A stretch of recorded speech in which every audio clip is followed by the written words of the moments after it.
Hello, and welcome to episode 72 of Flix and the Six. I'm one of your hosts, Anthony Costanzo. With me, forever and always, the man, the myth, the pufferfish, Alessandro Bielsi. Say hello. Have we been doing the number in the title? Yeah. Oh, cool. Yeah, for a while now. I don't actually listen to you when you speak. Wow, you're a savage.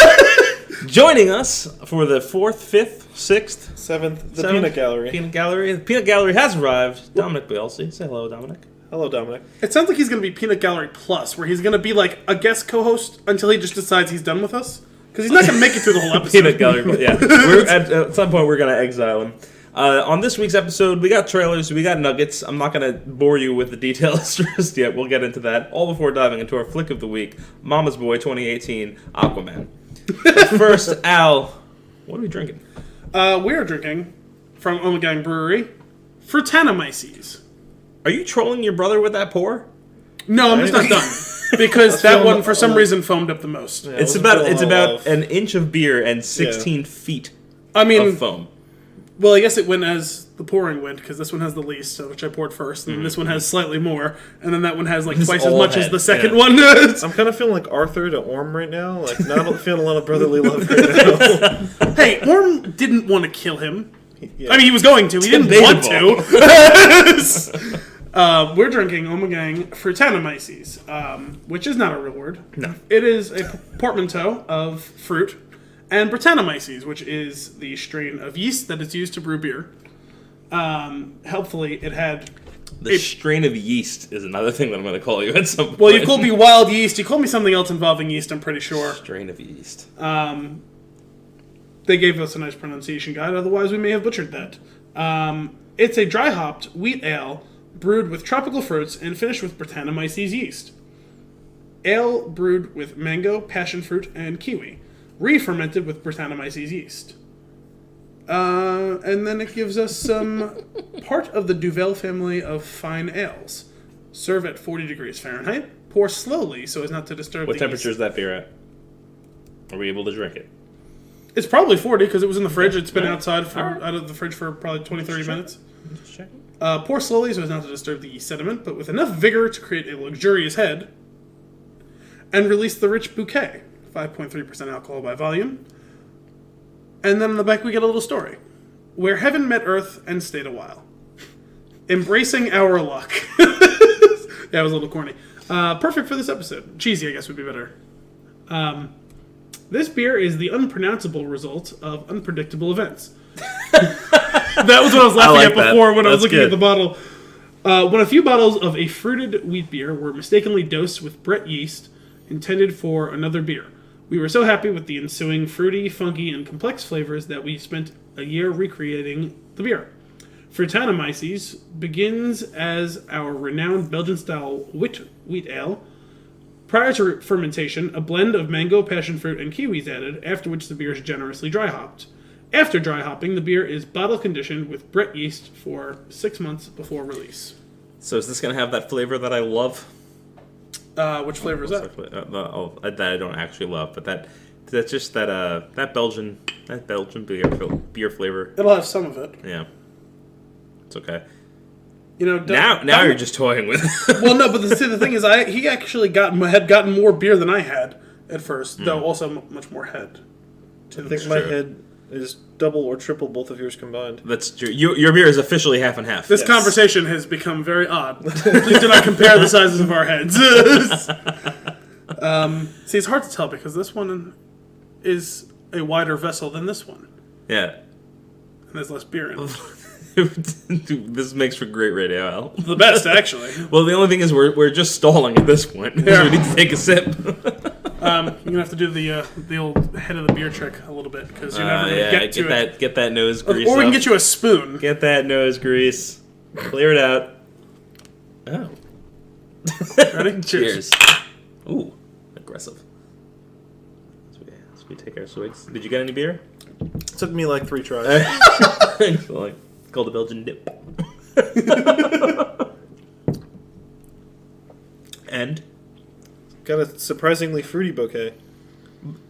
this is... You took that from The Hobbit. Damn it, I hope you wouldn't get that reference. Of course is, I'm gonna get it.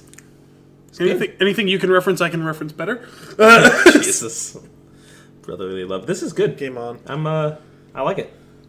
Me too. It is. Definitely, It doesn't have that flavor that I was talking about. It's there very, very subtly. It would be there if it hadn't been re-fermented with the sour yeast. Mm-hmm. The sour is what's up, though. This is good. Yes. So you can thank friend of the show, Alex. Thanks, Alex. You are appreciated. He brought me this the other day, and I figured at the time it would be perfect to use it for the show, especially since there's 3 of us, and this came in a very large bottle, which is nice. A little 3-person bottle action. And I figured it'd be nice for us all to have a little mug, especially in winter. You always think of it's not the type of beer you drink in this sort of mug. No. You usually think of a nice dark lager or stout, but What'd you call me? dark lager or stout. I was just going with stout. It made for a great clink though at the beginning. Did. So. It was. We all came in a little hot on that cheers, and right directly in front of. Not only was that in the first sphere of microphone, it was inside of that. It was in sphere 0. If you want spheres of microphones, you're gonna have to listen to outtakes at some point. Whenever I get to that, if that ever happens. This is. I'm enjoying that one. I'm gonna have to slow my roll on this one though, because it's not. It's not a lot of beer. It's not that much. So we're gonna need more. I'm gonna send you off to the fridge at some point. And it'll be much more convenient because I don't have to trip or move that very flimsy table that I usually put on. That's true. Or walk completely away. And also, you can just talk to Dominic if you I haven't walk figured away. it out, we are recording in person for the first time in quite a while. Is this the first one since Ready Player One? Well, chronologically, it's the first one since. Chronologically of episodes. That's true. The one that was just released. The one that was just released moments before we started recording, which you will hopefully have heard 1 week before you hear this episode. Just in case you haven't listened to it, I'm going to still call it the Untitled Holiday. Well, the thing is, Dominic hasn't even had a chance to listen to it yet. That's true. So we can't spoil it for him. And it is a very short episode if you're worried about having a crunch of time. It was only like 45 minutes long. Yeah, 45 minutes is that one was quick and dirty. We jumped right into it seconds after watching the movie we were watching. It was painful. There was no news, notes, and nuggets. It's a difficult one to get through. Don't say it. If you guess it, don't say it. Although that probably shouldn't have been enough for him to guess. No, I don't think so. He may have guessed it, but it shouldn't really be enough information. We recorded it in like June of this year. I see the wheels turning in his head right now. There was seemingly a dawn of recognition. That's why. Yeah. There was a couple of words. Not to be confused with Dawn of Justice. No, never. Which is worse. Somehow worse. No, let's be fair. It still wasn't worse than our episode.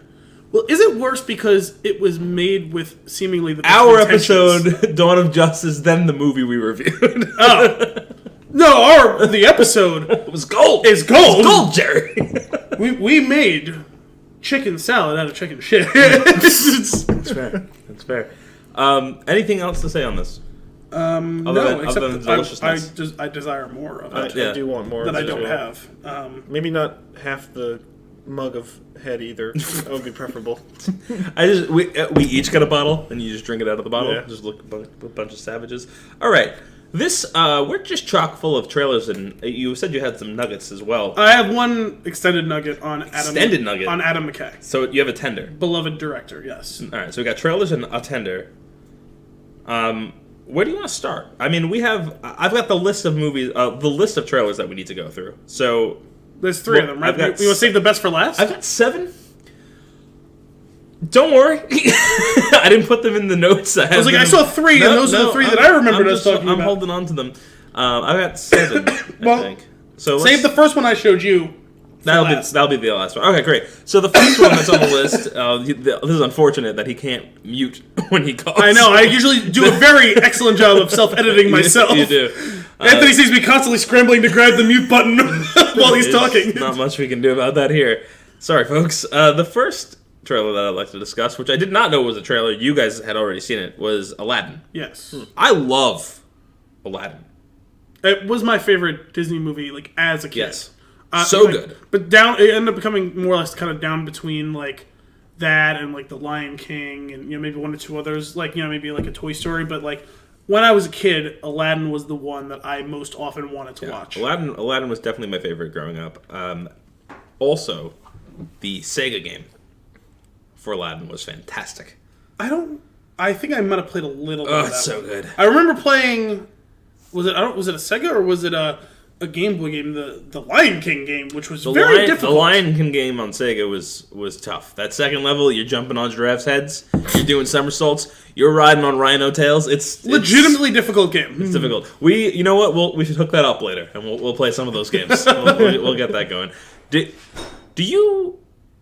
you play any of those games? Those old NES games? I know, like, you're on like that weird line of where if you did, it was probably like an emulator. I might have watched you guys play it at some point, but we gave you that controller that wasn't plugged in. Yeah, we were like the jerk cousins. No, but the other problem is, like, we've all done it. At that time, during the height of those years, where like we would stay with you guys for a week or whatever, like he was very young. That's true. He was only born in 1995, so like those yearly trips or bi-yearly trips, biannually, semi-annually. That's the one. That's the one I'm looking for. Was up until 2000, so he was less than 5 years old. Realistically, he wasn't going to be playing with us. He's going to be losing his lives like it's nobody's business. Lives were precious back in the day when you were playing those NES games. Now it's just like you die, you just die. You know, on a whim, I won't tell you the rabbit hole that got me to watching it. You know what I watched the last several minutes of? Or I guess the let's play of the whole thing? I feel like I'm going to want that story, but let's go. The final mission of Shadows of the Empire. Oh, the Skyhook. Yeah, Skyhook. Yeah. That was a fun game. I like that game. Is that the one with Kyle Katarn? No, Dash Rendar. Yeah. That was a good game. With your, what's that freighter called? Oh. Fuck, they said the name of it too, and I don't remember. That was my ship of choice when I played the X-Wing tabletop game. Flying that sucker around. Oh, did it make it into that game? Oh yeah, it was great. I missed that game. Oh, look at that! If I start typing in Dash Rendar, you know what the first autofill option is? Y2 ship. The ship was the Outrider. What? So you just Outrider? That's the one. So why did you watch this? The short version. No, actually, the full version is better. Okay. Because it would make for a fun conversation. Although his answer to it was going to be pretty similar to what my answer to it was. Someone put on Twitter, it was, I think it was, I don't know if he was the lead writer or he was one of the top people in making Mass Effect Andromeda. One of the guys who made the game put out, he is a huge gamer himself, you know what I mean? Yeah. A lot of these guys tend to be. And he asked, what are the games that you replayed the most? Meaning, not like you sunk, 500 hours into playing Call of Duty Online, like talking about playing through campaign. What was the game that you replayed the most? A list of them. He put a list of 5 games, stuff like that. So I said the ones that I had played the most of is I've played the entire Mass Effect trilogy double-digit times, as well as I've already played Andromeda 4 times probably. I've played through some of the Dragon Age games a bunch of times, and the other one that I could think of, like that had a campaign that I played through the whole campaign, was James Bond Nightfire. James Bond Nightfire. That was a fun Xbox? Not GameCube. It was original Xbox / GameCube / PlayStation 2. Okay. I'm sure you did, because at that time it was, it came out in like 2001, 2002, something like that, so that you would have probably had it. Probably the next best Bond game after GoldenEye. And I was thinking about the game, and I was like, I don't actually 100% remember how. I remember the final mission was in space. There was a space station battle. I don't really remember what the whole deal was, so I looked it up.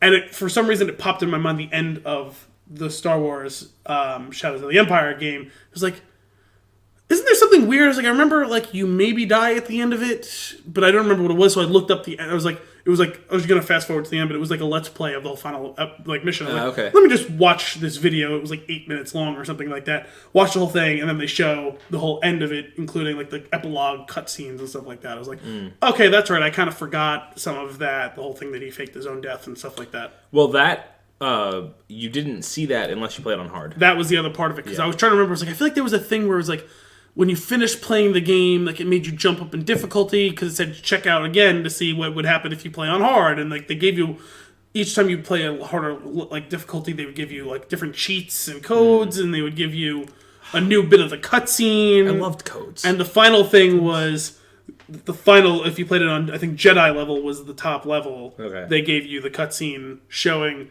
as Luke and Leia mourn the loss of Dash Rendar, their best friend who you never heard of. The scoundrel. Very shortly before episode 6 starts, the timeline of episode 6, it takes place between Empire and Jedi. They cut after they are lamenting the loss of their friend and the price that they had to pay to get what they needed, with this whole purpose of the game. They cut back to the Outrider, and it's Dash and Lebo, his little droid. And Lebo asks him, why did you jump to lightspeed and not tell anyone you survived? And he basically said, this is my clean slate. He goes, we defeated Caesar and his people, but he had already put out a bounty on our head across the entire galaxy. If everyone thinks we're dead, no one will be hunting us anymore. It's like, okay. Yeah, that's convenient way to write themselves out of why he doesn't exist in the lore. That game had a lot going for it. It was first you have a pretty great Hoth mission, and I know the Hoth mission is replicated in a lot of Star Wars games, but it was good in that one. That was it's the first good one. Was Rogue Squadron after that or before? I think it was after it. I don't. Yeah, I think you might. Because Rogue Squadron, right. I remember having Rogue Squadron. No, well the thing is, I think they've done different ones that had Rogue Squadron in it, but. I think Rogue Squadron was on GameCube. I had that game. The original one that I remember was on N64. There was a Rogue Squadron. I actually have it still. But it's so maybe it was before. I don't remember. I'm not certain. But it had a great Hoth mission. It had a great speeder mission. It had this awesome one where you're just on the top of a train. Yes, I remember that one. I don't remember the whole game. I remember the Hoth one. I remember the one on top of the train. I remember the Skyhook mission. I don't remember a lot of the other ones. That Skyhook one. Apparently, the one something with Gaul was a big mission. It was like the title of the mission was 2 or 3 words. It was something Gaul or Gaul something. And they were talking about, I guess, during the credits at the end of that game, the producers of the game, like the people who made it and tested it, they did speed runs of each mission, and. I guess this Gaul mission could take 40 minutes to play or something like that, or more. And the suggested time, hey, because that was how it was released. They had the list of all the titles of missions and the time it took. Someone says, see if you can finish it in this amount of time, and it was 11 minutes, and they were like, but how? That's great. Oh man, that game, I missed that game. You know what? I still have that. I will. I think I'm gonna have to play through that again. So you have it? I do have it. I remember playing parts of it. It was beyond my skill level at the time when you had that. It was difficult. It's weird. Those N64 games. That was the first generation of console that I held on to. Yeah. I had gotten consoles late in their life cycle. I always got hand-me-down consoles. The N64 was the first one that I had that was mine, and it was at the time that it was popular. Yeah. And I still have it. I've got about 40 games or so in one of those weird drawer things that you pull out, and it's 6. And it's not great. They fall apart. They fall out when you slide it in and out. But no, that was a great system. I love it. Now, so you were saying Mass Effect was the one that you've replayed the most. Yeah. But I've played Dragon Age 2 nearly as much as one of those games, specifically Dragon Age 2. I've only played all the way through the first one time. He's played that one several times. That was my favorite of the trilogy, even though it had the worst graphics in combat. But I gotta say my answer is not the same as Al's. The games, well, I mentioned several. There's overlap between the two. You played those all that a I'd bunch. say that I played the most was the Jak and Dexter trilogy. And that was a very excellent game series. That was probably one of the first games I ever played on PS2. Okay. Because I went from PS2 to then Xbox 360, but what a trilogy. It started off, the main guy doesn't talk, and then just fun, and you're jumping, and you're beating up little character and cartoon villains, and then it gets so dark in Jak 2. You're fighting the always excellent Baron Praxis, voiced by Clancy Brown, and it's just dark Jak. It's just, what a great series. Well, the other thing about that series is the first game was basically a Zelda ripoff, where it's high fantasy, kind of cheesy, voiceless protagonist. Okay. To the second game was in a dystopic future with guns and stuff like that. Strange. And also now he's got a voice. Rebellion and evil kind of emperor type guy and Baron Praxis, and then the third one, you get huge, far-reaching alien group that just kind of You're doing it slow just he's to be seductively removing his shirts. I'm sorry. Sneakily. I just realized it was still on. I just realized that I meant to take it off right before we started the episode, and I was just going to act like it was off the whole time. No one would have been any the wiser, so I was trying to do it very surreptitiously. He did his best approximation of Magic Mike. Oh God, that was not my best. Not that the best would be any much better than it was. But oh my God. Okay, so Jak, what was it? Jak and Dexter. Yeah, Jak and Dexter. And You said PS2. I didn't have a PS2. Yeah, that was my first. Well, you had an my Xbox, system. the original Xbox, right? I had the original Xbox. Yeah, a little bit. It was pretty early on. It was the year that it came out that I got it. But so actually, GameCube was the first one that I owned, like contemporary to when it was released. The Xbox brings me to my answer, which is actually the original Halo. Is the game that I played through the most. That was before consoles were online, and it was System Link. You could play System Link. You could do System Link, and we would hook it up through GameSpy Arcade, or what came later was Xbox Connect, which was just like a tunneling service, so that you could pretend you were system linking, but you weren't in the same house. It was genius, and still don't really remember. I'm not sure how we figured this stuff out. It was like you just knew how to do it when you were. Well, back then, like anything, it was you had a friend who knew someone who knew someone who knew someone. I was the one that figured it out for my group of friends. Yeah, and I introduced them to it, and then I met Chris in high school, and he was doing it too, and he introduced his friends to it. I was like, oh, we're not pioneers because we didn't create it, but we were the group. We were the ones that figured it out for our groups. That campaign, I played through that so many times, and like through like all the difficulty levels, and it was just so much fun. I love Halo. I miss it. I get very nostalgic thinking about Halo. it doesn't exist. Like, don't let the fact that they're still making games confuse you. It died and ended with Halo 3. Where do they stand with making a 6th Halo? I'm sure there'll be one eventually. There's a teaser when did the for fifth Halo one come Infinite out? or Was that Infinity. 2 years ago? Halo 5? Yeah, Halo when 5 did was that the come out? last year. It's got to be at least 2 years ago. Maybe a year and a half. Yeah, but it was it could be 2 years. But time passes by very quickly. Yeah, Halo 5, the gameplay was fun. The story was not very good. But you're right. Halo 1, 2, and 3 were something very special, and then it died off. Because the problem is, like, they ended the game, and it had kind of a, like, cliffhanger-y thing where there's, like, a post-credit scene with him, like, disappearing, and oh my god, it was October 27th of 2015, so 3 years ago. Holy moly. I'm saying, I feel like it had to have been at least 2. That's crazy. And then they just decided to bring it back, and they had Reach, and then they had 4.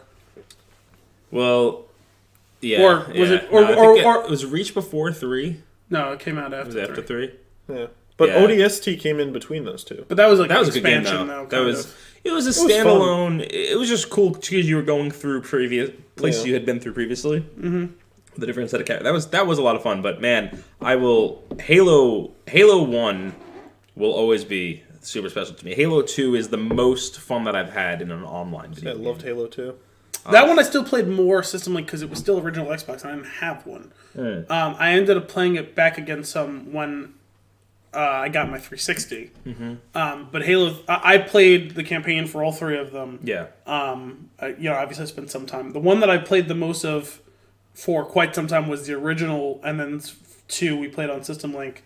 Someone up the street had 2 Xboxes in the house, and they had it hardwired through the 2 rooms. So when we had time in the neighborhood, we would try and get 4v4 as often as possible, which ended up sometimes working very well, sometimes not working well at all, for various reasons. And then when I had 3, it was at the time, with 360, I played that online, quite a bit eventually. But I played through the campaign a few times too, and that one, I really love that one. That one is kind of just outside of the range of where it would fit for me for that, whereas I'm talking about one that you particularly played through multiple times. Yeah, Halo 2 I definitely played through a lot, but Halo 1... That's what I'm saying. You may have played Jak and Daxter the most of all of them, but you have a lot of overlap. Amongst your games that you played many times, there's a lot of overlap with what I've had. Yeah. Although the other one I was thinking of for you, when you said there's something else, what I was thinking of was you loved that... the Army Men game. Oh yeah, you played through that. Oh my god, Army Air Attack 2 or whatever, when they with the helicopters and the Green Army versus the Tan Army. Another villain named Baron von Beige. Yes, is that you play like in house sets, right? Like it's like in a. It's like in a backyard and all that stuff, and you play as like... those were fun. Yeah. Those were very silly. An excellent game with, again, another... They love their villains. What a concept. PS2 games. Yeah, Baron von Beige based off the... well, at least that made more sense because it was supposed to basically be World War II-esque. That was an excellent series as well. Halo Combat Evolved. Give credit where credit's due.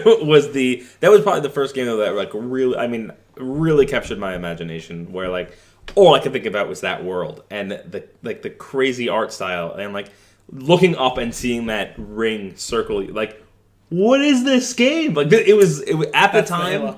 Yeah.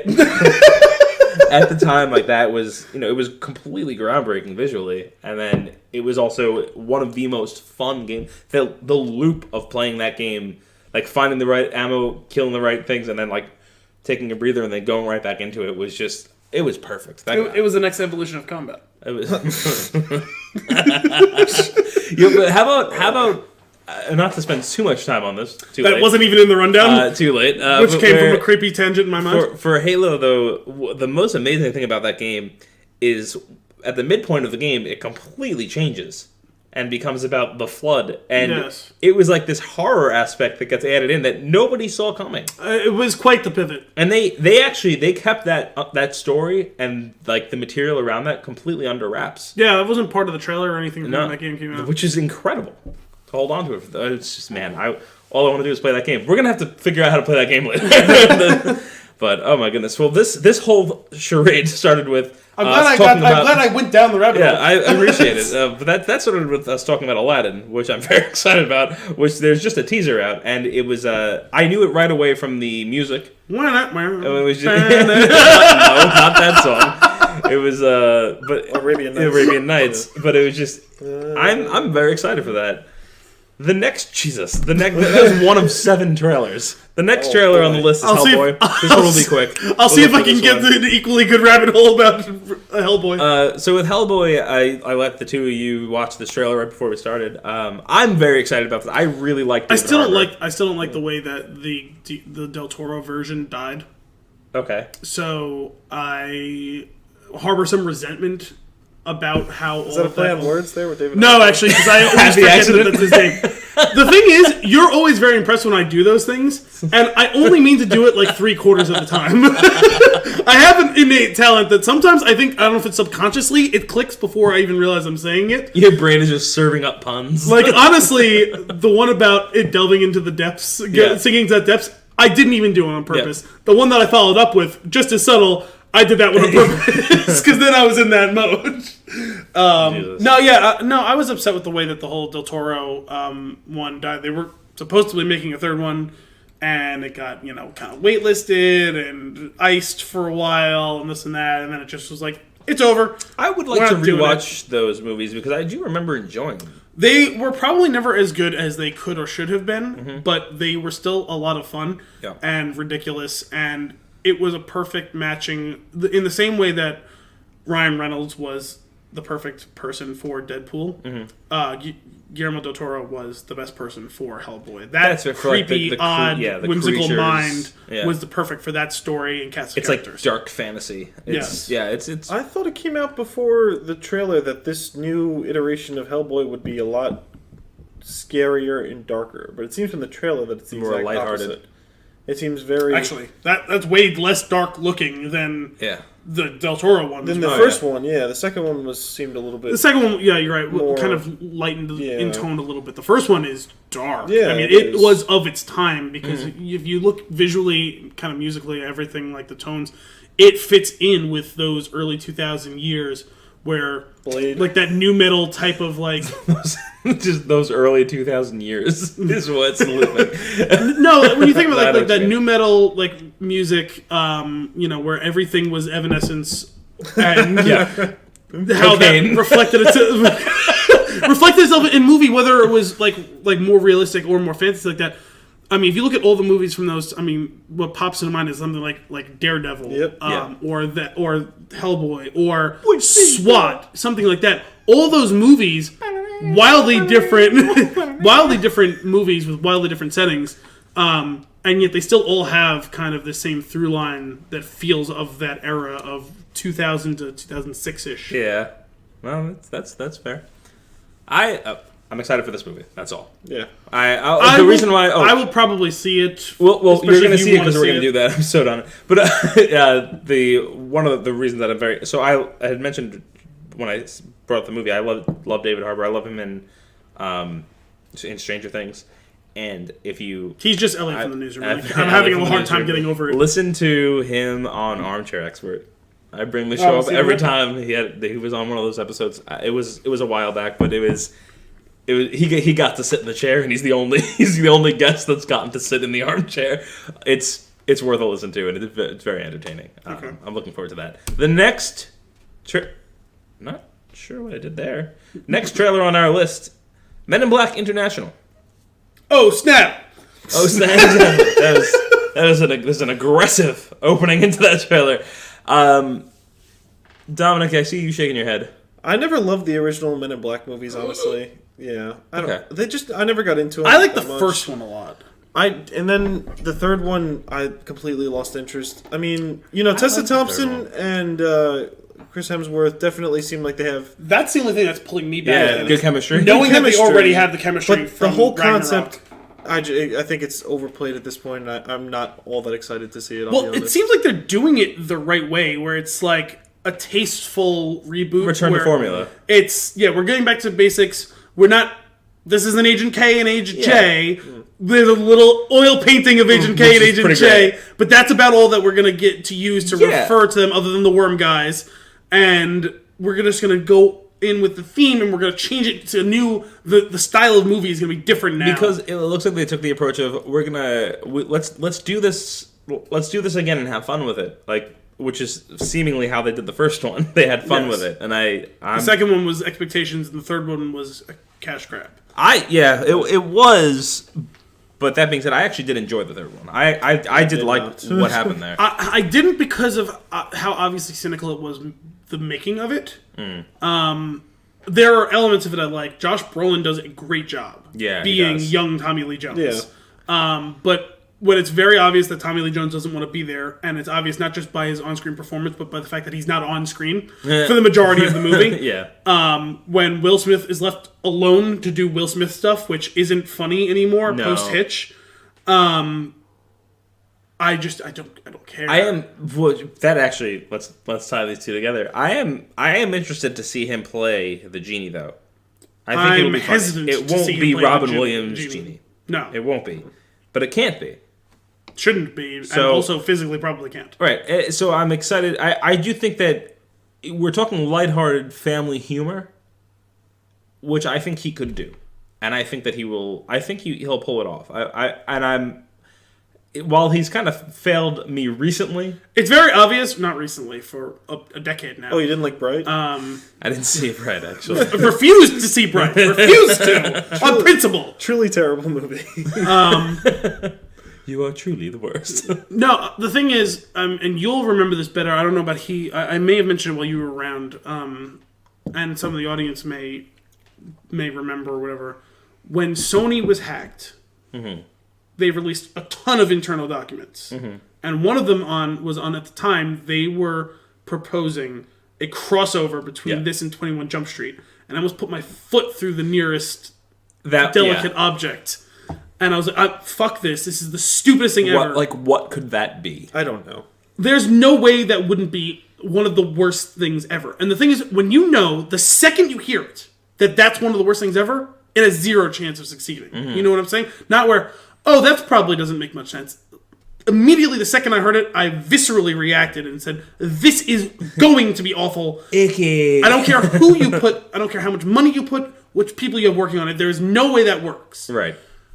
And they obviously listened to the many voices online that responded just in the same way I did, and they scrapped that project. But the thing is, coming back up just a couple of years later and we're doing a new Men in Black, it's some form of a soft reboot of the franchise, right? I still responded cynically to that, and I think justifiably so. Mm-hmm. When you watch the arc of the story of the making of those movies. I forgot who was cast in the movie, honestly. I remembered that Chris Hemsworth was in it. I forgot Tessa Thompson was cast in the movie. I didn't know Liam Neeson was in it at all. When I saw the trailer, because someone asked me about it, and I was like, I haven't seen it, let me watch it, and then I'll tell you my thoughts on it. I was like, okay, I'm at least willing to listen, because I like the two of them, and they are good on screen together. So I would be curious to see how that goes. Right. Yeah, that's going to be the draw. That's going to be the draw for people like us that are super into those Marvel movies. They did work really well together, and from the trailer that we saw, and also Chris Hemsworth has discovered who he is. Ragnarok was him on his last legs, and he got the jolt of energy he needs to carry on. He isn't playing the exact same character, obviously, but you can see the hallmarks of similar to what he was in Ragnarok, what the character was. That's a good wheelhouse for him to be in. He's finally figured out what his actual acting talent is. That's it. He's like, he's a burnt out professional. But he's got he's armed with that one-liner. Honestly, with just seeing that talent flourish in him, he would be someone who would be a candidate to be a James Bond, because that's what you need. Oh, okay. They would still probably need to be a few more years. He's going to work on a British accent, but he is a type of guy who could be armed with that skill set, because he's got the looks, he's got the charm, and if he can do the one-liner like that and it comes off smoothly, that's a thing he could do, I think. Farewell, morons. And also, considering most of the times we get all these very in-the-box casting choices for James Bond, I think that's actually a slightly out-of-the-box. Slightly. Yeah. I can get on board with that.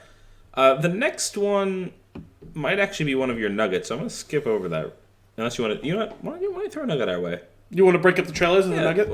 Yeah, because I've got 3 more trailers left. I only have 1 nugget, and as I said, it says full on tender. Okay, so actually, skip that for 1 second. This one, you there were John Wick 3 photos. Oh, yeah. Nothing much to say here other than I'm very excited to see that movie. Well, I sent you that article last week, I think it was. Yeah. The first shots on screen, including the knowledge that Halle Berry is going to be one of the main characters. It was a picture of the 2 of them with his dog and her dogs in the movie. So, I'm curious to see what that's all about. That could be good. That could be good. It will be good. Let's be serious.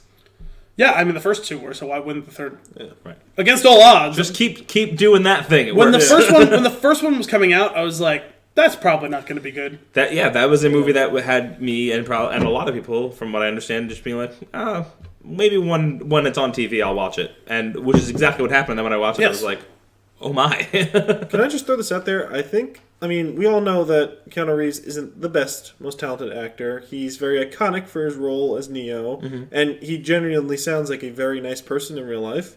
I thought John Wick was a nice little thing for him, because that movie he did with Eli Roth, I can't remember, he was like in a house in Europe, and these 2 young girls show up at his door. I can't remember the name. Oh, I know the movie you're talking about. It was painful watching him in that movie. What was that? Like, painful. It was... These 2 girls, like I said, they're just tormenting him, and he's married, and like he wants to have sex with them, and they just start going crazy on him. I can't remember the name of the movie. When did this come out? 2013-ish, maybe?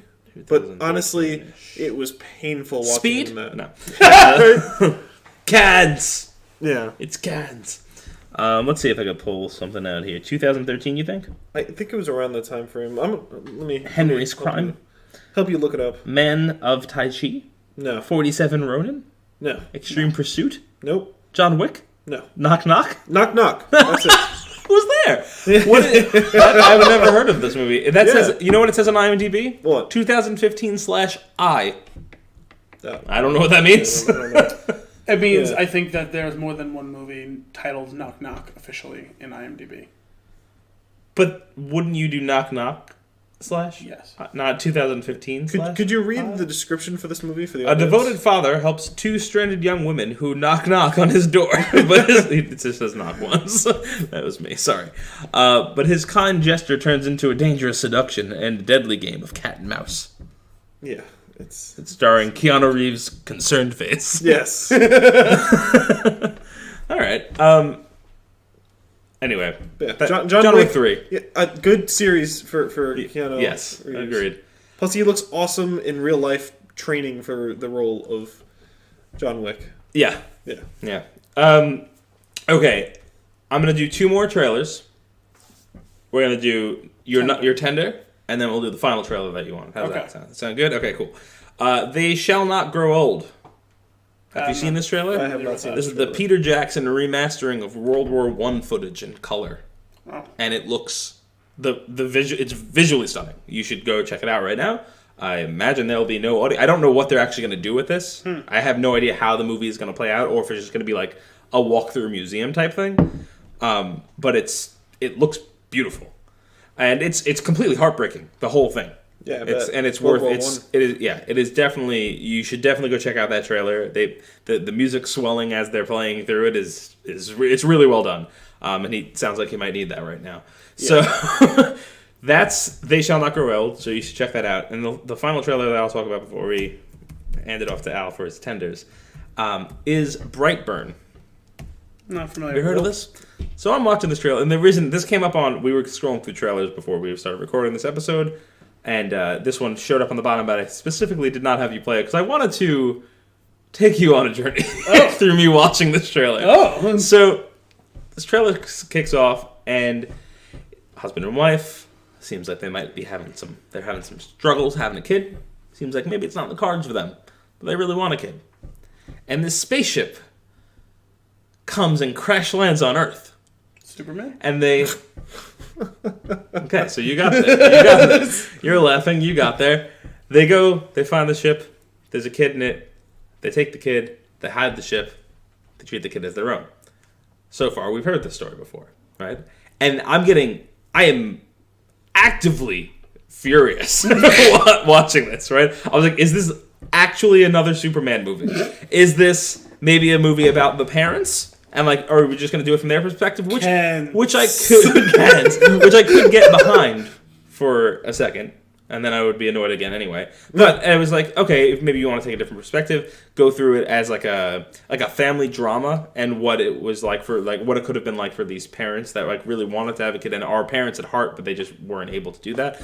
And it's getting further and further into it. I'm like, no, this is stupid. Like, why are we doing this? And then you find out that this is a twisted version of the story where they hid it from him and he realizes and he goes dark. Oh. And it's like a horror movie. I was going to say, actually, I may have half seen this trailer because I was going to say, this sounds kind of familiar. I was like, isn't this like a horror movie? And just as soon as you said it takes a dark turn, I was like, I think I may have seen part of this trailer and not caught the title and didn't realize that's what it was. So what now? Brightburn. So it was like, it started off, it's like, oh, we can't have kids. And then the spaceship crash lands and I just go, no. and as the trailer went on, it won me over and I am interested in seeing it. Probably not going to see this one in theaters. I'm not like jumping Elizabeth Banks to see it, but I like the concept of him being just a monster because he'd be unstoppable. So it should be interesting. Storyline says, what if a child from another world crash landed on Earth, but instead of becoming a hero to mankind, dun, dun, dun, he proved to be something far more sinister. Right. So it is literally just, let's take the Superman thing, make it but dark. what if bad? Yeah. What if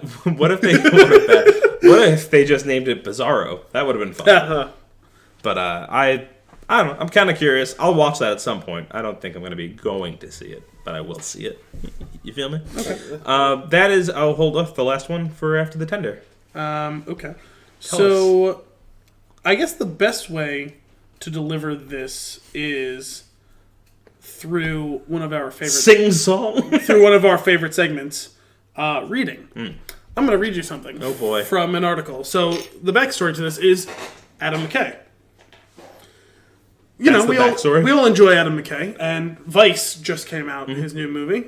Very interested. So I heard an interview with him last week, in which they were talking about Vice and stuff, and before we get into the reading part, I just want to throw this out here. We remember The Other Guys, right? The movie? Yeah. He directed, Will Ferrell. Did you know that he's Dirty Mike? No, I did not. Dirty Mike is Adam McKay. I don't remember the movie enough to know who the characters are. Oh, you can't forget who Dirty Mike is. He leaves a soup kitchen in... Dirty Mike and the Boys? Yeah. When they steal his car and have a homeless orgy in his car. Okay, and then they go down by the river and find his car. Right. Yeah. And Dirty Mike and the Boys are going up and they said, hey, we're going to have sex in this car. You want to join in with us? He said, that's my car. Yeah, we're gonna leave a soup kitchen in here. I never knew that is Adam McKay. I didn't know that either. Okay.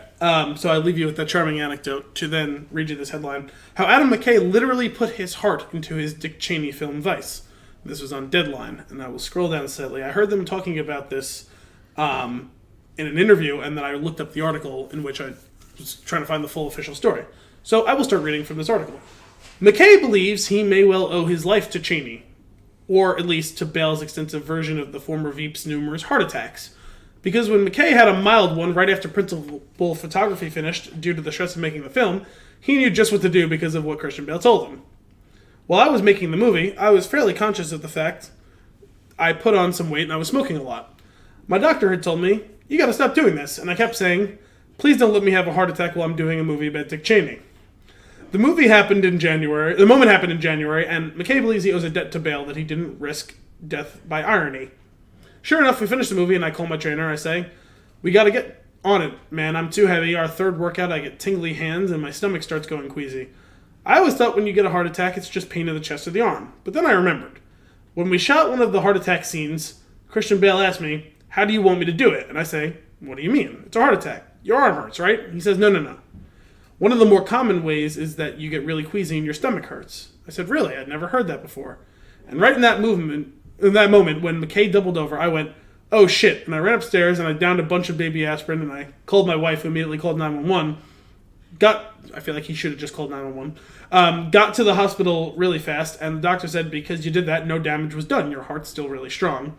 That's because I remembered Christian Bale telling me that. The doctor said, 'You gotta quit smoking. That's what's doing this to you. You need to lose weight, but the smoking's making it about 4 times worse.'" Wow. So, I will skip forward slightly. I called Christian a week later and said, "Either you or Dick Cheney just saved my life." After asking again and again for 10 minutes if I was alright, we just started laughing about it.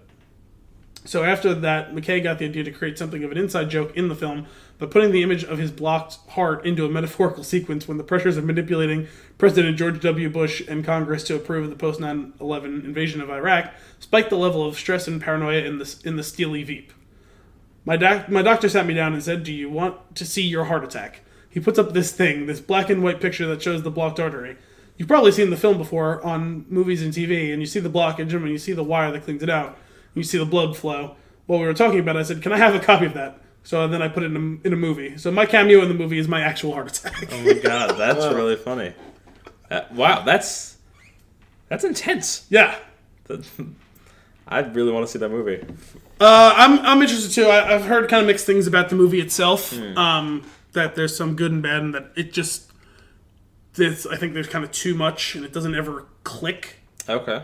But I'm curious to see, especially when I saw the first trailer for the movie, and I saw Christian Bale. I was like, oh my god. Nope, that's not Christian Bale. Yeah. That might be Dick Cheney, but it's not Christian Bale. When we were watching it, Kim was like, "Who is that?" And I told her, and she was like, "What?" No, it's not. Why are you lying to me right now? Yeah, that's intense. Yeah, and he's very casual about it and is making jokes about it, and the most meta of jokes. He put his actual heart attack into the movie that he made, literally and metaphorically. Brilliant. Yeah, I thought that was pretty funny, and also hearing the story about him being literally Dirty Mike. All right, our final nugget. Let us discuss. This was a Christmas surprise nugget for Dominic and Anthony, because up until the moment I mentioned it, you guys had not heard of the new... I knew I hadn't seen the trailer. Well, you knew that you may have knew he was working on it, but did you know the trailer had released? Yeah, No, I did not know the trailer. I just hadn't watched it. That's awesome. Okay. It was a treat for me today. Yes. Which I appreciate.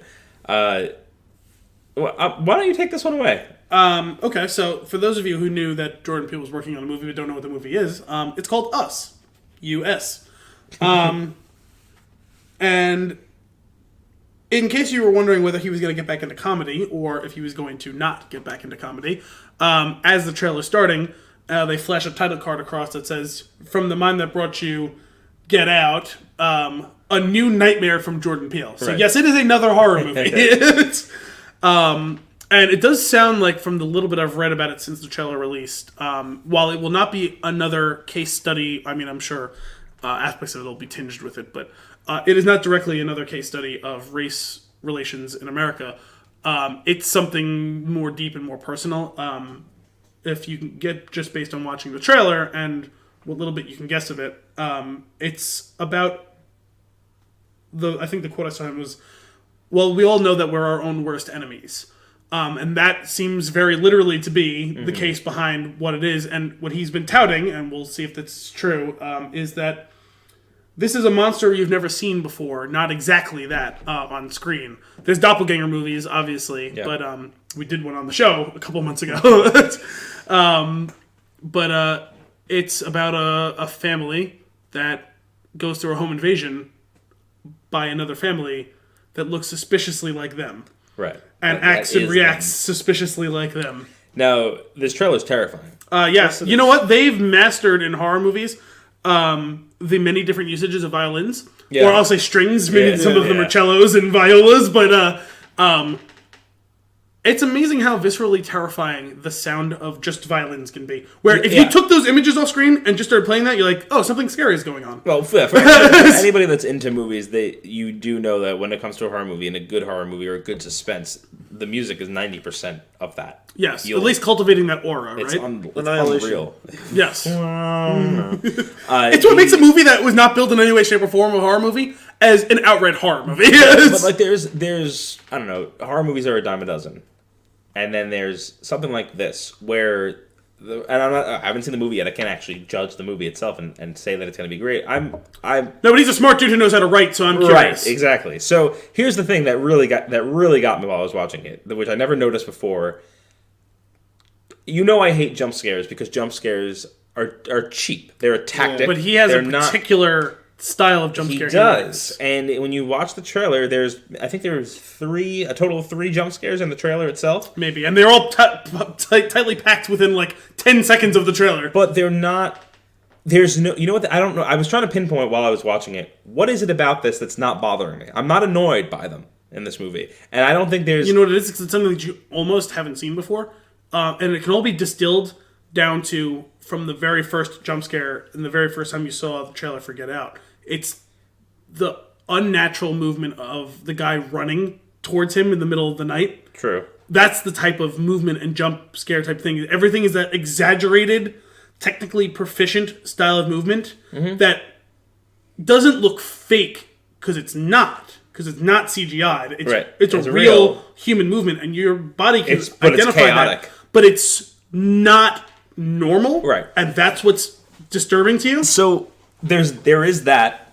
That is one piece of it. The other piece that I think is important is a lot of movies, when there's a jump scare that they're going to do, that's just dumb because they don't know how else to scare you. Screams in your eardrum? Well, screams in your eardrum. No, but like literally inside of it? They build and build and build. Like what they're going to do is they're going to have you stare in the dark for probably an odd number of seconds, and then a quarter of a way through a second is when they're gonna build it up for a really long, unnecessary amount of time. He commits to it right out of the gate. Mm-hmm. It's coming, and then it happens, and it's like, and you don't have a chance. You don't have a chance to prepare yourself. You don't have a chance to get annoyed and then be like, oh, like it works with everything else going on because everything else is so visually interesting in the frame, and then it happens. And it's all built into the story. It's not just unnecessary. Mm-hmm. He knows how to do... I think the guy knows how to do scary. Which is weird because... I mean, listen, they always had... If not outright horror, it was parodied horror in Key and Peele. Mm-hmm. But it was always played for a laugh because a lot of time it was a send-up of what could have been a horror thing. Or it's like, this is that thing that in any other circumstances would be horrifying. Instead, it's just weird because there's laughter over it. Yeah. They've just stripped the laughter away. Yeah. You know, and they replaced it with violence. What I'm very interested in is, I am curious. I was concerned that if he didn't continue to make moves, that he would be forgotten. Well, he's the hottest guy. Well, maybe the two hottest are him and Ryan Coogler in Hollywood because in the months after Get Out, ascended to the top. There was all sorts of rumors flying around about what movies he was going to take next. Mm-hmm. People clamoring for him to take those movies. The big one was Akira, which was, I think, was that a Japanese manga that was going to be... They've been trying for a long time to get made into an actual movie. Okay. And I think he may have even tentatively agreed to do it. And I don't think he's attached to that project anymore. Okay. That's interesting. I think it's important for him to do this movie because for two things. One, I want him to be front and center for a very long time. Yes. Because that movie was... And I'm a little surprised, actually, because I don't think he actually would have ever been exactly forgotten. I think you had another couple of years where people would have been like, when's the new Jordan Peele thing coming out? Sure, but... This is actually pretty quick. This is going to come out 2 years after Get Out came out. And I think what's even better about this is you could be like, oh, he's doing another horror movie. I feel like the immediate reaction is going to be like, oh, is he like a one-trick pony? But that's not. If you watch the trailer, that is not what this is. No, this is a different movie. The guy is good. Like the writing is good. Like I'm completely sold on this movie with that one trailer alone. We talk about trailers a lot on the show. I don't need to see another one. Here's my money. Give me my ticket. I'll see it when it's ready. This was the exact type of one where any more information probably would ruin the viewing experience. They gave you, and they didn't do a teaser then a trailer, just a full trailer right at the start, and that's the only trailer you need, really. Yeah. I'm excited. And you can see the cachet and the clout he's gotten, right? Because he went from having actors you've never heard of before. It's like, oh, that guy was in that thing once. Yeah. To front and center at the beginning of the trailer, it's Oscar-winning actress Lupita Nyong'o, you know what I mean? Yeah. As well as he's got Winston Duke in it, who's gained a lot of fame since Black Panther came out earlier this year. Mm-hmm. And a couple other people, including... I was don't know. Jonah Hill on the dock in that early scene? I don't know. I looked up the cast list briefly, but because it's so new, they don't really have it ordered well in the thing. But Elizabeth Moss is in it. Yahya Abdul-Mateen is in it. Who we'll be talking about briefly soon with the movie that we're doing today. Tim Heidecker, which is hysterical. Those of you who don't know who Tim Heidecker is, he's from Tim and Eric's awesome show. Great job. Along with all those other weird things. And I'm sure there'll be a couple other people who show up as well. But I'm interested in this movie. Yeah. Despite the fact that I didn't actually know that he was doing this movie. I knew he was working on a movie, but I didn't know what it was or what it was about or anything. I'm sold. I'm very excited for it. I'm very excited for this, and I am very excited to just follow this guy's career. Yes. He is a director and writer who, anytime you tell me he's doing something, I'm going to be interested. I have to say, I could not be any more surprised with the way that he is going with his career. When they said Key and Peele is over, I could not have been any more surprised that he was going to be a guy writing horror movies that were the snapshot of social commentary in today's America. Oh my god. Awesome. Cool. Any other nuggets? No, that's it. With that, let's get into our flick of the week. Ooh. Synchronicity. I love it. Aquaman. Thoughts? That's the first discuss. First movie we got to see together for a while.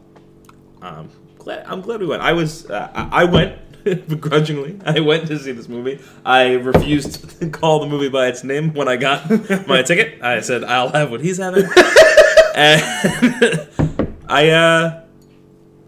I'm happy to admit I was wrongish.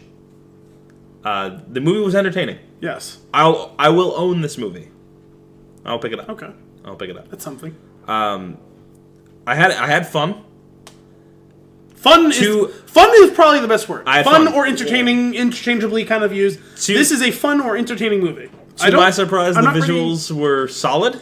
Well, the funny anecdote about that was when we were getting ready to leave the house, the three of us, I said to Anthony and Dominic, make sure you guys adjust your expectations now before we go out the door, before we get there, so no one gets overly disappointed. Right. So what I've been hearing is that is a cheesy, fun movie with stunning visuals, to which Anthony very sarcastically laughed at me, justifiably so, as evidenced by some of our... my best Ron Burgundy said, I don't believe it.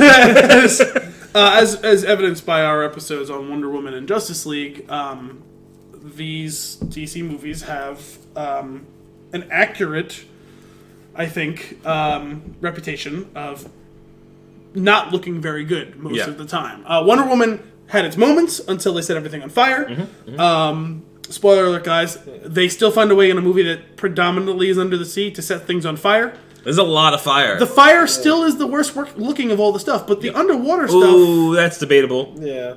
The worst looking of all the stuff is most definitely the hair. Everybody's hair is bad. I meant big picture stuff. But yes, okay. Well, the thing is, some of the hair was fun/funny. Some of it was very bad. At times, specifically the whole first sequence he's in, Dolph Lundgren, I couldn't take seriously because it's very obviously a frame of his face with his hair and the rest of his body moving around him. Well, I gotta say, I didn't look in. I saw the trailer and I didn't look any further into the movie at all. I had no idea he was in this, so that was an interesting. Yeah. I had heard he was in it, but I thought it was I thought it was a little cameo. I didn't realize he was playing an important role. Yeah, I knew he was in it, but I thought it was just for 2 seconds. I didn't realize he was going to be in it substantially. But with flowing weird red hair. The thing is, it's because it was red that it looked so bad. Yes. No, I mean on him specifically. Okay. That's because it was bad hair as well. Speaking about the movie itself, I felt like looking at Anthony's face in the movie theater when DC Comics showed up on the title sequence. I pictured Fonzie from The Waterboy when he's on the phone, but not really on the phone, just saying, I hate it. You know what? I'm glad you brought that up because there was something that went through my mind when that sequence happened. That they keep putting in the Green Lantern? Well, no, not even. That's fine. Because we talked about that the first time. That's fine. It's not in their thing. There is a Green Lantern movie. No, technically it's in there. Is it? Part of it? In the that's true. That's true. There's a random. So that's great. What's not okay though is they're taking that. They just what's not okay is that they wholesale ripped off that. Yeah, they remade the Marvel opening, but they also put in a crapload of characters that they have not put into movies and never will. And I'm just like, stop it, stop! You gotta earn that shit, and you haven't. Stop! You skipped to Avengers, you failed. Yeah. Okay, and now you're gonna put all these characters in here. No. No. They did Civil War, then Avengers, then solo movies. The worst. It made no sense the way they did things. Oh my god, it's so frustrating. But that being said, pleasantly surprised that I had fun watching the movie. I was entertained. We've talked about this a lot on a lot of previous episodes. I'm no longer super into action sequences. I just don't care anymore. These were fun to watch. Well, and that's the thing, and They're unique. I put a note about this is because it's something that we've discussed. If you're going to sell us on big set piece action sequence, show me something I've never seen before. And they showed some fun things that you've never quite seen before. They did not all of it, but some of it. 2 or 3 continuous shot stuff, which was I love a good continuous shot. Yeah. The oneer, that's what it's lovingly called in the industry. What is it? The oneer, continuous shot or something. So the early one, no real spoilers yet, but there's just an early fight sequence with Nicole Kidman. Just flip kicking people like it's nobody's business, but the way that they crane the camera around during that sequence is amazing. And it's 99% CG, but it's a lot of fun to watch, and it was entirely shot for a 3D format. That sequence, I felt like I got kicked in the face, and we watched it in standard. But and that's unfortunate because, and that is the reason why a lot of there are parts of it that don't look great. I still hold an issue with a certain sequence from the trailer that I still think looks like trash, but that is because it's funny though because that same scene, I was looking for it when I knew that was the scene that was coming up, and I actually thought it looked better. Though I would need more time to. When they're fighting in the ring of fire, whatever, and there's a pause. And then the crowd goes wild. Oh yeah. The turd animation that's on screen. Well, you know what it is? Is it looked so bad in the trailer that I think that they took whatever the original footage of people there, and the ones who were right in the focus are real people again. And everything as it goes further from the focus is more CGI. It doesn't look good enough. I'm not saying it looks good. I'm just saying it looked better. Okay, I will agree with you that it is probably marginally better, but it's still not good. No, because when I saw that the first time in the trailer, I laughed at it. And when I knew that was the scene that was coming up, I specifically looked for it, and I was like, oh, that's not as bad as it was. But a lot of the sequences that were clearly done for 3D effect, or those are the ones that look really bad.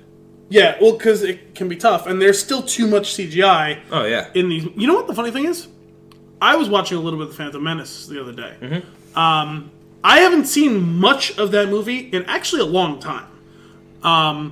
More of that was shot practically than in the other 2 prequel movies. Yeah. Not just Yoda Puppet, which no longer exists canonically. But the thing is, you had a puppet. You know what I mean? Bad puppet. Go on. Bad puppet. Go on. Or more importantly, a different puppet. Right, that's the That's the problem. thing. If you're going to do a bad puppet, just make it the same bad puppet. Right. Keep us consistent. Why does it have to be like it's like 400 shades darker? Like I should have said 50. 50 Shades of Green. Yeah. That would be it's just a fucked up story. Didn't mean to get in that whole tangent. No, but the thing is, I forgot, considering the entire second half, nearly the entire second half of episode 2, and almost 100% of episode 3 is all CGI backgrounds. Yeah. I was surprised going back and seeing those entire sequences that are real backgrounds in episode 1. Still a lot of the CGI stuff, but at least they were more judicious with it. Yeah. Like the scene out in the fields with the Gungans. Those are CGI characters. They have to be CGI. Right. I understand that. But like the whole thing, like in like the throne room and the hallways and stuff like that, and in front of the fighters are real props. Yeah. And if they shot that same scene in episode 3, those wouldn't have even been on screen. Right. It would have been CGI. Mm-hmm. Yeah. You don't actually ever see a real Jedi temple. No. No, in the first one, I think some of the rooms are. Well, I hope like the room where the council is. Yeah, where 6 beanbag chairs are. I really hope that they could have some real effects. But the thing is, when they did that later on, it wasn't. 6 beanbag chairs. Oh my god. All of them shaped slightly differently. Yes. All right, back to Aquaman. Yes. Okay, so effects, some very visually stunning, and here's why. There's a loophole that they found, and that is if we do an entire movie underwater so deep that no one has any idea what it could possibly look like, we can get away with this. But the thing is, same thing as Avatar. It looked good though. You know what I'm saying? It did. For the what most I'm saying part, is when they set everything on fire in Wonder Woman, it doesn't look good. Yeah. No, it looks like Ares trash. looked horrible. Jesus. Anything that was not a person looked fantastic. Yes. The people themselves, not so great.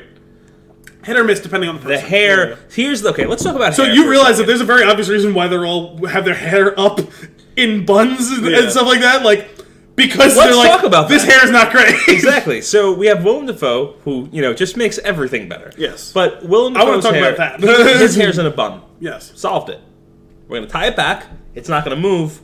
Perfect. Majority of the time, We don't have to Orm deal as with well. Yeah, Orm has the same thing. No, he doesn't. His hair is not long enough, and it is not in a bun. It's just slicked back. It looked like there's a pin maybe in it. It's just slicked back. I think it was one of those things where they may have done reshoots because there actually at least one scene you see him turn his head. It is tied up. It looked like there was a pin or. But you're right. At other times, it is clearly just slicked back the way my hair is, And it's staying. Yes. And he's underwater. But there's also a couple times where his hair is moving. How about this? How about in the final? No spoiler yet. There's obviously a final fight. It's a movie. Yeah. In the final fight, they're not in water. Hair still slicked back, and then it isn't. Oh, at the very end when the resolution happens? Well, because... that was the funny thing is, all these actors must have had the worst dandruff after shooting this movie. Yeah. Because there's so many scenes where their hair is just clearly having just been wet. Yeah. And like everyone who had long hair, like Amber Heard, like Jason Momoa, like all of them, with the long hair that's in a perpetual state of you just got out of the water... Man, their scalp must have been fucked up after that. We gotta shoot another hose. Hit Momoa with the hose! Can you imagine that's how they dealt with it? Guys, we need a little bit more water. You just see a jet of water from off screen. Stop! So why isn't Jason Momoa the new show person for Head and Shoulders? You know? Now that would have been a good job of cross branding. That's okay. We had talked a little bit about the graphics here. How effects were pretty good for the most part. I want to talk about, since you just mentioned him, our appreciation of Willem Dafoe. Let's do it. That man gives 110%, no matter how ridiculous the role he is in. I appreciate that. Okay, hang on. I really want to talk in depth about this. Let's pause on Willem Dafoe for 1 second. I figured it was something we could do pre-spoilers. Yeah, I want to get into spoilers with this specifically. So, any notes pre-spoilers? Other than... You know what? It was worth a watch. I enjoyed it, and I will watch it again. I do have one. Yeah. So I'm glad that they had the whole thing about their eyes seeing prettier colors of things, because I'm glad that Zack Snyder didn't mostly direct this movie. Because it's just in the dark. you know that's underwater would just be like that's an important 50 leagues under the sea or that's something. That's an important part of this that will probably be something we touch on pre and post spoiler.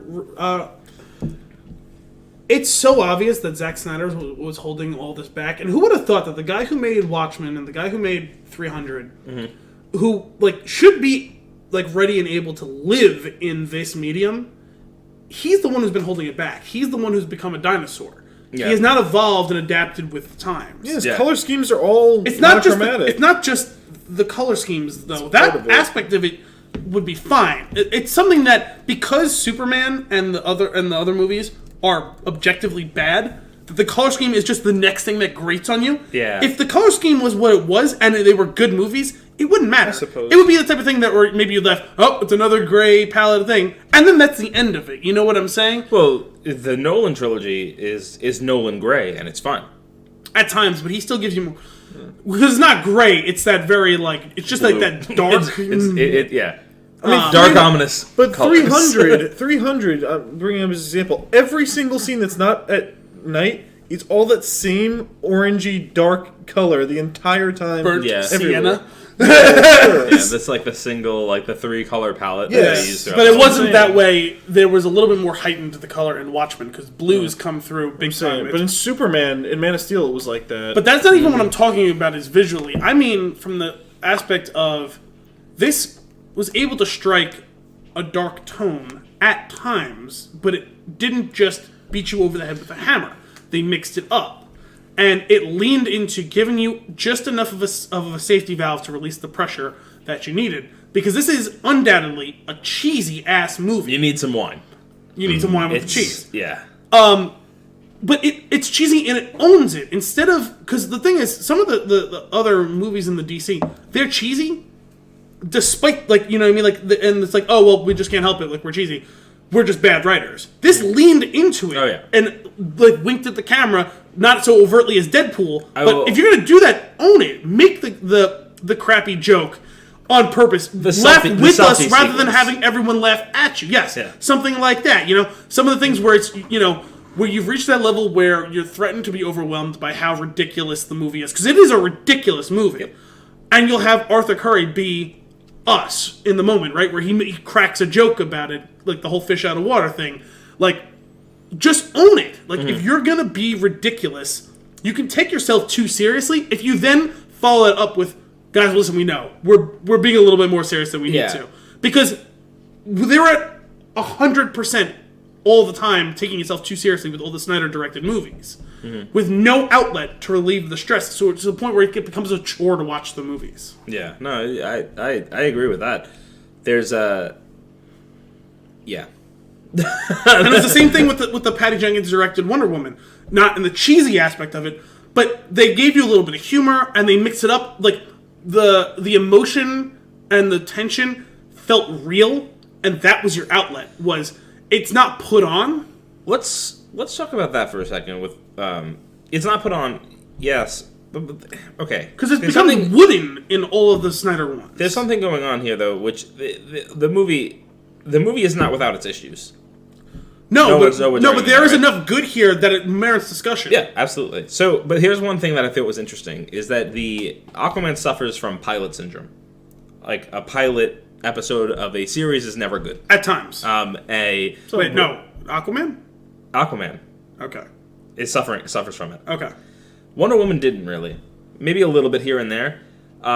They oftentimes the issue that you get with the pilot of a show is the rushed introduction of characters and storyline, just because they have a story they want to tell, but they need to get to it faster because they don't have enough time. Because they know you'll lose your interest. Right, and they need to hook you right away and like give you enough backstory that it's actually just the opposite. Then it doesn't suffer from that. It committed to the bit through the first 15 minutes of the movie. That's the thing though. It committed to that bit. It was doing a true origin story at the beginning of the movie. Which it needs to do some of it. It does. It was actually too long. Yes, that's what I'm saying. It's just the opposite. It was too long and too fast. It jumped very sporadically for the first 15 minutes of the movie. I was worried watching that whole first thing. Jump and make sure we understand who they are. Okay, this is where he came from. Okay, this is why he doesn't know who his mom is. Okay, this is like, and that's for 15 minutes of the movie. Well, the biggest thing is that it's herky-jerky, right? Because it spent so much time on one aspect of it, and then it jumps forward to him being a kid, and then it's like a 90-second sequence, and then it's Present day. Right. The present day thing really. I know the title card. But the thing here though that I thought was interesting was like, as I'm watching it, I was like, oh, none of these scenes need to be this long. These would be really. Or this one would have been better if it was a little longer. or this would be really. This is great flashback material to do once we've already established the story. Sometimes pacing is a difficult thing for any movie. No, but in particular, right, the prologue pacing was all over the map. Right. Some sections of it were way too long, some of it was probably too short. Sometimes when you have an action and none of flick, it was smooth. And like that's over the top action, you can actually use those backstory fill-ins as a reset time, which I love. Which they end up doing later in the movie, right. And that was the better part of the origin story aspect, because they cut it up rather than giving you half the, like Venom, like giving you 50% of the movie is setup and origin story, and then 50% of the movie is resolution of a problem that was only introduced halfway through the movie. Right. It feels like it's 2 episodes of a TV show instead of 1 movie. The thing is that what's craziest to me is they went the route of let's make Justice League and Batman v Superman, right? Like let's dive in with established characters that we haven't established yet. Now they're going back and they're doing the origin story. They needed to do these movies between Batman vs Superman and they absolutely did. But so here's the thing, though, Justice is or just do it before Batman vs Superman. Right, well, sure, but they didn't. Too. But what I'm saying is, once they decided, hey, we're going to tease the existence of these couple of people and this and that, if they had done these movies in between that and Justice League, it's a better fit. So Al mentioned the present day tag that comes up at the bottom of the screen. This is something that really bothered me, and that is the movie starts off. It's with the origin story that I'm mentioning, and we get like 3 maybe 2 states of Arthur's life. Well, 3 before him, at him, and then not during him. A few years later, and then a few years later, and then the first time that we see it, I mean, I have to go back and watch it. And I'm really hoping that I'm wrong, but the first time that we have like an establishing shot at the bottom of the screen of where we are, it says present day, which doesn't, if you don't have a previous time frame, those words don't mean anything. Yes, if the first scene said 1985, somewhere on the Maine coast, right, or something like that, and then it said present day, okay. The appropriate thing that what they were supposed to probably say was 25 years later. Yes, that's what it should have said, because then you could watch the movie whenever you want and have an idea of how old he was. Right, it makes no sense at all, and that bothered me. And another non-spoiler piece, the location string at the bottom of the screen. He left at 50% of the. I slow turned Al 3 or 4 times throughout this movie. It's like somewhere in the Atlantic, somewhere in the Indian Ocean. Don't say anything. It doesn't matter. That does not add anything. Well, the thing is, doing, and then there was one that was very specific, and I was like, but who cares? Like, it doesn't mean anything. Well, the thing, the one was Sicily, Italy. Like the north. No, because it was somewhere in the North Sea. Right. Oh, was it somewhere one? Yes. Okay. No, but the thing is, Sicily. I laughed. Cool. I laughed at the first one, and then I kind of semi-retracted the laughter because it's like, okay, it's another ocean. Yeah. That actually makes sense once you see all of that. You know what I mean? But it's funny seeing it the first time. But yeah, after going from like somewhere in time and space, present day, Sicily, Italy. Right. You get one. Yeah. And it's funny and cute. But you don't get 12. But why couldn't we have a somewhere in 1995 Jurassic Park? Because I swear when they get out, we're still pre-spoilers. Well, okay. That's it. Well, let's not talk about specifically where it is, but there are little raptors running around at one point, and pterodactyls, and they spared no expense. So, anything other pre-spoilers? Sorry, no, that's fine. There's just one thing that can be pre-spoilers. What did you guys think about the score of this movie? Because by all rights, it should have bothered me, right? Is that what you're getting at? Well, no. One specific. He had a sound that probably should have bothered me, but it was less offensive than the one that Wonder Woman has. No, I think it was funny that I liked the component parts of the score, but they didn't necessarily click together well because you had like a big soaring, like bombastic theme that they used under the sea sometimes. Yeah. And if they had done like a separation of this is the under the sea stuff, this is on land stuff, that would make sense. But we had the big stuff because they kept doing that big like march sound, especially when something big was going on. But then they had a chase scene that was straight out of a 1980 sci-fi thriller, also under the sea, and like there was also other. And sadly, no under the sea. Yeah, I was gonna There was also, though you did call one of the crab people Sebastian. I did. Spoiler alert, guys. No, so we had like sections of orchestral score that were good, a fit for. It was like a dark, but it was also like a big, like momentous one. And then you had that was like 45% of the score, and then another 45% of the score is 80s electronic sci-fi thriller, and then the final, well, I guess maybe we'll call it 47%, 47%, and the last couple of percentage points is the worst rendition of Toto's Africa. I was going to by say Pitbull.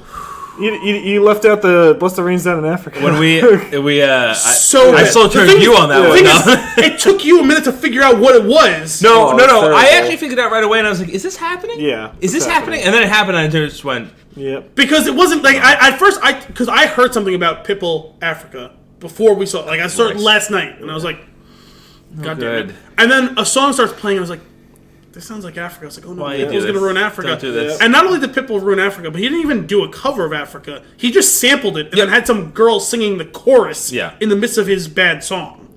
Like all of the songs? Well, sure. In the Sahara. Yeah. At least he didn't say Mr. Worldwide. What if he said Mr. Under the Sea, it would have corrected the entire issue. That's true. No, that was bad. All right, let's lift the veil now. Okay, That was we the last thing are I in figured we spoiler could do. territory. I'm We going don't have to worry back about to- anything. Go on. Go to I take us to swear, Jurassic Park. when they and I looked at Anthony for this, is when they emerged from the Dun, dun, dun, Mario Trench dun, there. I was like, why aren't we getting the Jurassic Park theme song? Because I thought this was going. I thought, what's his name? There's even an executive bathroom over there. The executive bathroom's over there. The doctor's gonna say as they all get out of there because like this. Wait, there's dinosaurs now. They said this is the core of the Earth, but it's water and land and not molten rock as we know the core of the Earth is. And then there's dinosaurs there. I'm like, Yes. fuck it, why not? Yeah, you do you. Yeah, do it. Science is clear. It's not like it's out the window. You know what? Science. Hang on. Let's go down this rabbit hole for a second with the science. Our completely meaningless villain. Hey, I had something here that said, is Manta necessary? No. Short answer, he is not. Our completely meaningless villain gets all of this crazy tech from the Atlanteans and then takes it down. apart. Yeah. That actually didn't bother me. It bothered me. It didn't bother you? No, specifically for a reason. bothered me. Because if you think about it, when you first were like, I was there with you, but then I was thinking back, like looking at it.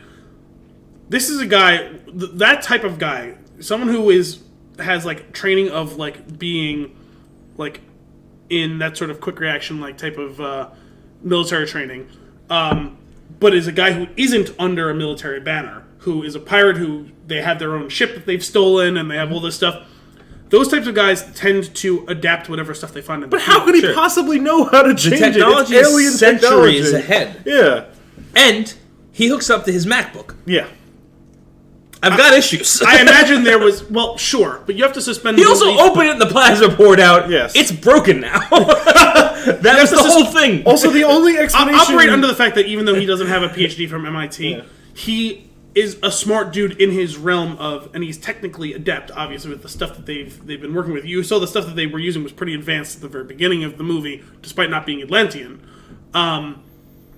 So I understand a little bit. They helped him get that. This is the type of thing that I gripe, sure, but they still figured out how to use it. This is the type of thing that I gripe with too, and I originally was thinking about it, but when you think about it, like when they said to him, this is experimental stuff, we haven't rolled it out, they didn't bring him stuff size to fit him.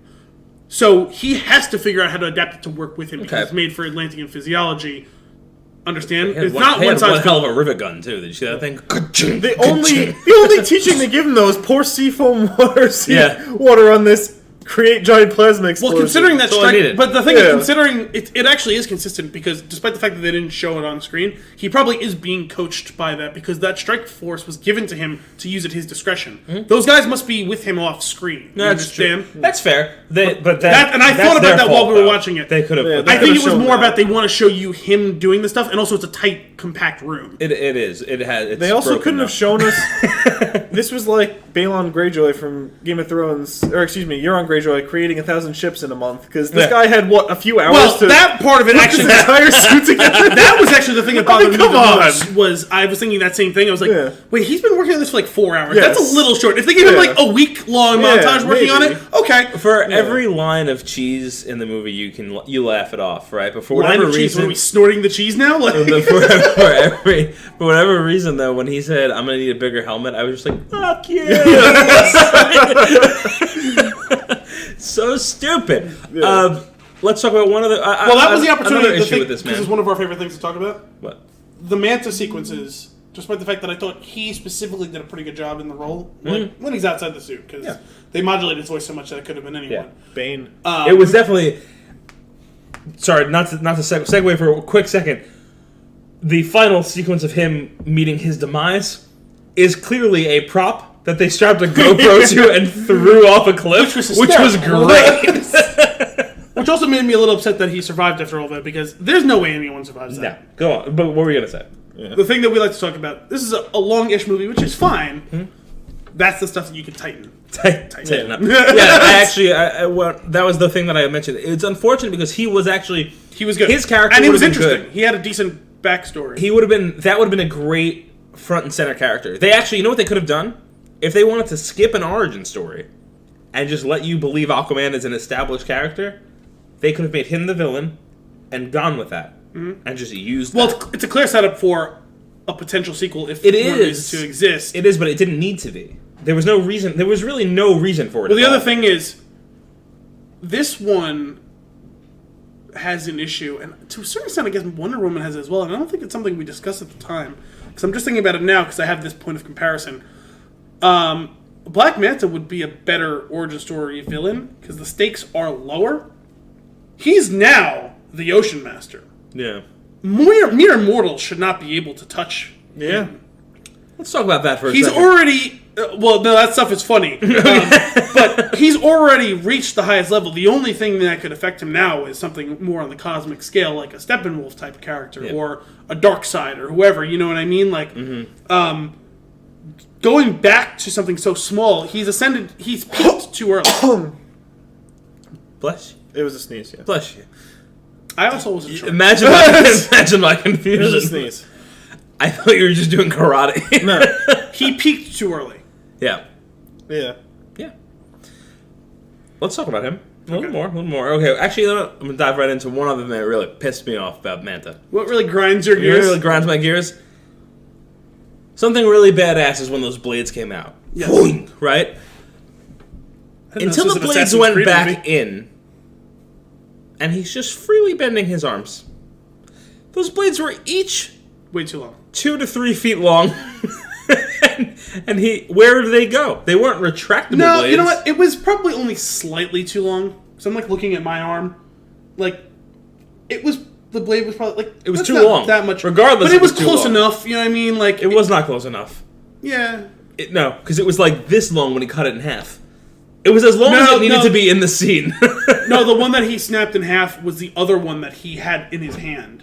It wasn't the one that was in the sheath that came... Because at first he just did the thing, and then he pulled the other blade. Oh, I thought he had holding two. It. The one on his arm was on the left arm, and then he was holding one, and he was swinging both of them. And he caught the one that he was swinging, snapped it in half, and then he only had the forearm blade on the other. That was a little short. It was shorter, but it was still not short enough. But it was in the margin of error. You want to talk about what grinds my gears scene? Is they're in a torpedo room and he's shooting a grenade launcher at torpedos. You want to talk about the thing that that makes breaks no immersion? sense. Well, that's what pissed me off when we were watching. It was like, guys, listen, if you're a strike force, like this isn't like just a generic pirate that's like trolling the high seas. That was a specific mission that they were going into. You're not bringing grenades on that fucking mission going into a submarine. No. Because these guys are really smart and good at their job. They know if that grenade goes off inside the submarine... You're also not bringing the Dead Man switch from Terminator 2 with you. What is that? Why do you have Thing was, why do you have these things? The funny thing is it killed your son as he's 10 feet away from you. Right. Well, no, the whole point of that he brought it was to force the son to leave. No, I know, but still, he sets it off when he's slogging through water. Well, I will say, both the grenade and that thing was like the 21 Jump Street thing, where it was like, these explosions are way too small for what they are. Both of those things would have gone off much bigger than they did on screen. Usually movies take like the thing that like should blow up a little bit over there. Like a car. And it takes down like a city block. Yeah. These were the reverse where it's like, wait, that explosion's way too small for that bomb. You know what's crazy? It's funny that you said, No. It's funny that you said the Terminator 2, because I didn't even think about that, the dead man switch. What I thought of when he did it, like, he just, like, lifts it and, like, clicks the thing on and it's doing the countdown and it looks hot. I actually thought Predator. Yeah. Mm-hmm. That was what I was thinking, is when he does the thing and he starts laughing with the bomb. That was the first thing I thought fair. of, not the Terminator 2. That's fair. No, Miles Dyson, click. I don't know how much longer I can hold this. The other thing that bothered me was they tried to make it. They were using good music at the wrong time during that scene, because they tried to make you care with the music and what was going on about the characters, and you're like, no, these are straight up bad guys. There's no redemption here. Why do I give a shit? Well, I did find myself conflicted within. I was like, that's surprising where they're going right to the I'm not going to kill you, but I don't have to save you line, which they ripped off from the wrong Batman. And then I was like, no, he just watched them murder the shit out of a bunch of people who weren't doing anything. This seems right. Yeah. No, that's the thing. It's like, you gotta save him. Okay. First off, you just don't tell me what to do. Second off, you just tried to murder the shit out of me, too. You just killed 17 people in this little room. Would you just fire a gun again, all willy-nilly in the submarine? No, but at least that is within the realm of possibility. Sure, but like fires and circuitry. But grenades? No. The torpedoes next to him. Yeah, not just grenades. Yes. Grenades in the torpedo room. Yeah, let's talk about another issue with this grenade that hit him in the chest. We're pretty early in the movie. I don't know about you guys. I've got nothing to go on for Aquaman. I don't know what his powers are. I was about that too. Yeah, I don't know exactly how strong he is. They were showing the first thing, he pulls up the thing and to block. He pulls up the hatch to block the bullets. Right. Stealing from Captain America. And then, he but throws shot in the face. Well, that was the thing I was confused about, because they start some shooting, but they made sure to cut it in such a way that you're not actually sure if he's being hit by the bullets at first. Right. And then they shot that with a quick cut, and I wasn't sure if he shot him right in the face or if he kind of dodged it and went right past him, but there was no corresponding ping. So I'm like, but is he getting shot or not? I don't know if it's just he's super strong. Yeah. Is he impenetrable? And then they show him not getting stabbed. He gets stabbed hard, which at that point, when you stab someone really hard and it doesn't even prick the skin, that's the time to lay down the sword and say, well, okay, you win. That is also, that's definitely the thing that bothered me, because that happened so quickly that I was like, why are you still trying to attack him? Yes. But you've already lost. That was the scene that did our establishing, but that's within the margin of error. That's in the first opening sequence. We get an idea of what his abilities are. But by the end, though, these are the things that they did use some words. Something, was that you? That was me. That's fine. They did use some words to help explain this a little bit. The first thing that makes sense to me is the super strength out of water, because you could imagine you're built for strength underwater, which it would take pressure more of the right. Yeah. So okay, that's kind of cool, but it's over exaggerated. I guess if you then take into account the depths of the ocean, then okay, I'll allow it, right? But then you probably shouldn't be that strong underwater. Correct. It's weird. Then it's his skin, which is adamantium. He didn't nothing happens. Well, it's like Wonder Woman. Well, no, that's not true. When he finally has the Atlantean steel, he gets sliced. Right. Yeah. And bleeds. Sure. Dumb. Here's the thing. No, because that was like his kryptonite. But okay, we're talking about like a sharp. The sword that stabs him in the chest to begin with it's not like it bent. It just didn't go through. This is bad physics. This is bad fake physics. There was definitely some inconsistencies, and it's like, it's really dumb. It just bothered me that it's like there's really no full explanation except for when she finally explains the pressure thing. I was like, okay, I will to allow myself to get through the rest of this movie. I will just assume that is the reason he can do all of these other things. Yeah. And I made my peace with that, knowing that I wasn't going to get any more. Well, the funny thing is, I actually put a note here about establishing the rules, right? Yeah. They establish a set of rules over the course of the movie for certain things. You leaving? Yeah. I told you we were going to make it a thing. Yeah, I know. It's trying to gracefully exit. Wait. Don't go. Love you, cousin. Love you too, cousin. Thanks for joining us. Yeah. Cheers. Cheers. At least take your glass with you. Yeah, I'll do that. Savage. Yeah. Just gonna clean up after you. Peanut gallery out. Nice. I like that you own it at least. Right? They make some effort to establish rules over the course of the thing, and I like it because we're in a society that's not quite like ours. You know, we see there's a king, right? There's something of a political body, but it seems like also this was kind of one of those like warrior type cultures where it's the king is. I mean, listen, our president is also the commander in chief, right? But it's a more direct thing where like he rides into battle with and everything. It's a warrior culture where he's king, he's politician, and he's general all in one. But it's also very futuristic, and even though it has callbacks to those old styles of living, there's also some very new things. There's not quite an election process, but there is these well-defined rules about how one trial by combat, circle of fire. Trial by combat, the circle of fire, stuff like that. And they don't bog you down with too much explanation of all these things, but they give you enough to go on, which is good. But the problem is, over the life of the movie, as they establish different sets of rules for different sets of things, they do ultimately, as you're alluding to, they break some of those rules in unclear ways. I was good with the whole thing with him getting cut by the Atlantean seal thing. That makes sense to me. What broke it for me was he gets stabbed by something later during that fight with Black Manta. I don't remember what it was that he got stabbed with. Wasn't it the knife? That, but he got stabbed by something else too that was in the town. Oh. And I thought there were two different times that he got stabbed. One was with the knife and one was with something that was on the suit. But there was one, I don't remember what it was now. Oh. He got stabbed with something or hit with something that hurt him good. That's it's a like, mistake then. It's like, that's kind of a mistake because it doesn't matter that it's being used by it to hit him. It shouldn't pierce his skin. Right. If you want to... I'm good with if he gets, if the suit allows him to pick up a car and smack him with the car and that sends him flying. The strength aspect of it, sure, but as far as penetrating his skin, if you make it a self-contained thing where their plasma stuff and their sword specifically cut through Atlantean physiology, I'm good with that. That's self-contained. You know what I mean? Yeah. I don't remember what it was. I can't even remember the specific part of that sequence. He gets stabbed, I think, by something, and it's not one of the Atlantean items. And I was like, you lost me a little on that one. It's just like, I don't mind you giving me this set of rules that don't fit with the way we understand, science and physics and physiology and all that stuff. Just be consistent with it. Right. That's the only thing I ask of it. You know what I mean? Yeah. Establish a rule and then stick to that rule and I'm good. Yeah, no, I agree with that. Yeah, you're right.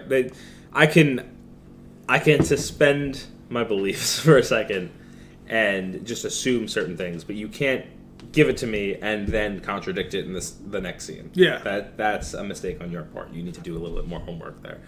That's fair. Now that we're in the post-spoiler territory, let's dive right back into the Willem Dafoe thing, because this is why I paused you. There were three things that happened in the movie that I immediately guessed, and on one of them I was wrong.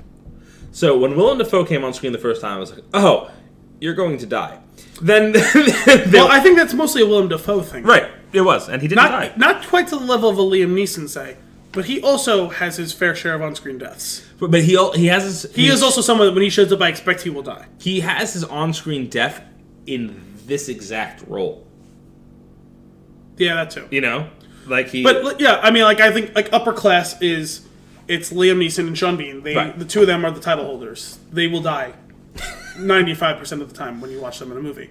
And then there's other characters that die often enough that you don't have to suspend disbelief. You know that they're going to die. And Willem Dafoe exists in that secondary category of people who I expect you'll probably die by the end of this movie. Yeah. No, I was convinced from the minute I saw him. I was like, oh, he's like a kind of a mentor, the only connection he has to this world. That's the other thing, he's going to die. And it's going to mean something. Yes. And then there's going to be a vengeance thing. Didn't happen. I was pleasantly surprised. The other thing was, as soon as that bracelet went on Amber Heard, I was like, oh, that's Dragondevice. Oh, see, I didn't actually think that one. I was with you on the dying thing. I was going to lean over to you and be like, that's a Dragondevice. But I should have done it. It would have made it so much better. So there was that. And then there was the first time that they said, your mom's dead. I was like, no, she's not. Yes. And then they said it 17 and a half more times. And I was like, okay, you're really... It's weird that she's definitely dead, guys. She's definitely dead. That's one of those ones where it's weird if everyone all the time is talking about an off-screen death. You know what I mean?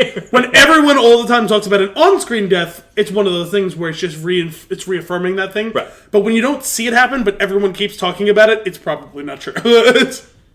And, like, not a single person was like, she's probably dead. If none of you saw it with your own eyes. That wasn't even one of those scenes where, like, oh, she probably didn't survive. Like, right. the Black Manta thing. Right. You know, oh, I doubt he's walking away from that one. It's just, she's not coming back. What was there was a line, when he meets his demise and he falls off the cliff, they say something along those lines. About him, like, well, he's done, or something along those lines. Oh! And I just turned to you and I was like, no, he's not. Yeah, we both it was when they were on the boat after he wakes back up, yeah. and she goes, well, he's behind us now. It's like, no, he's not. No.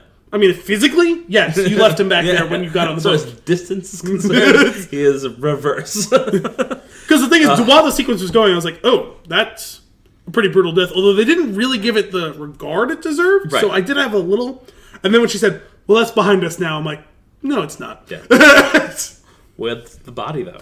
But as far as the Willem Dafoe thing, I don't remember the line now. I tried to remember, but there was just so many freaking lines in the movie, because it's a long movie.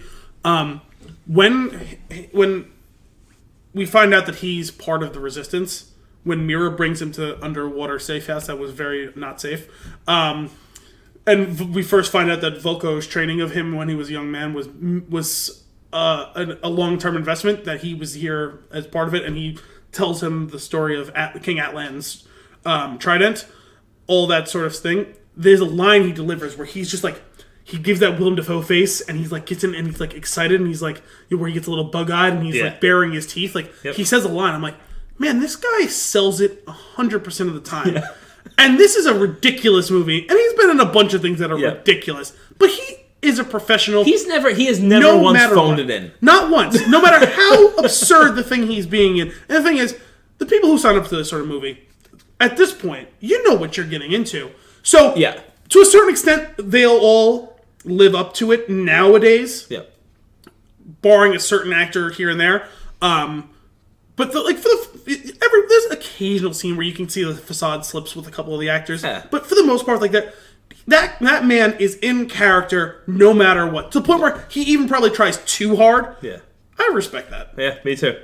He's Spider-Man, his role in Spider-Man is ridiculous. Yes. And he's like, fine, you want to give me something ridiculous? I'm going to give you something more ridiculous when I say that fucking line. Like, I'm going to jump on this thing with my shirt off and do the thing as Norman Osborn. Yes, hissing, the laughing things that he does, oh my god. But the thing is, he's one of those people. I feel like I don't know anything about Willem Dafoe. He's a good actor. I feel like he is he respects the trade. I feel like he understands that he's in a good spot, and instead of being arrogant or douchey about it, he owns it in the best possible way. I don't know. I could be completely wrong. I don't know much interviews with him. I want to believe he just seems like a nice guy to me. Well, he's another guy who reminds me kind of like a Gary Oldman, where he's just never quite, up until very recently for Gary Oldman, never quite gotten the due he's deserved.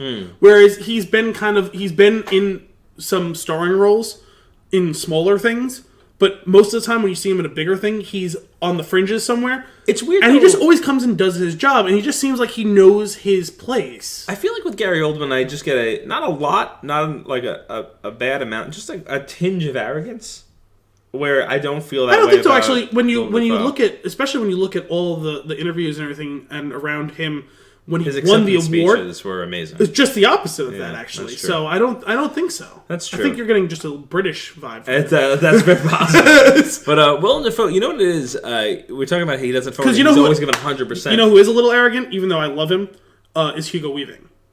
Just a smidge, where he's like, I think it's him chafing it. Like, I know I could do more and be more. Yeah. Like, why won't you let me? Let me be more. That's fair.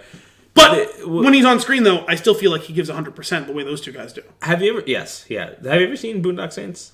Yes. Okay, so it's early. It's an earlier movie for him. Not for him. That's basically smack dab in the middle. Is it the middle? I guess it is the middle. You're right. I mean, the first thing chronologically that I'm aware of him being in is Platoon, and he has a starring role. That's like in that. What year is that? It's like 86 or something like that. Well, okay, so Boondock Saints not. It was 99. Is it that late in the 90s? I think it's 99 or maybe it's 97. It's early. I feel like it's maybe mid 90s. I'll look it up. Look it up. Anyway, okay, then actually that makes us even better because he is. By this point, then he's had some roles, and we know who he is. We know he's good. This man played Jesus Christ. There's no reason for him to give that good of a performance in Boondock Saints.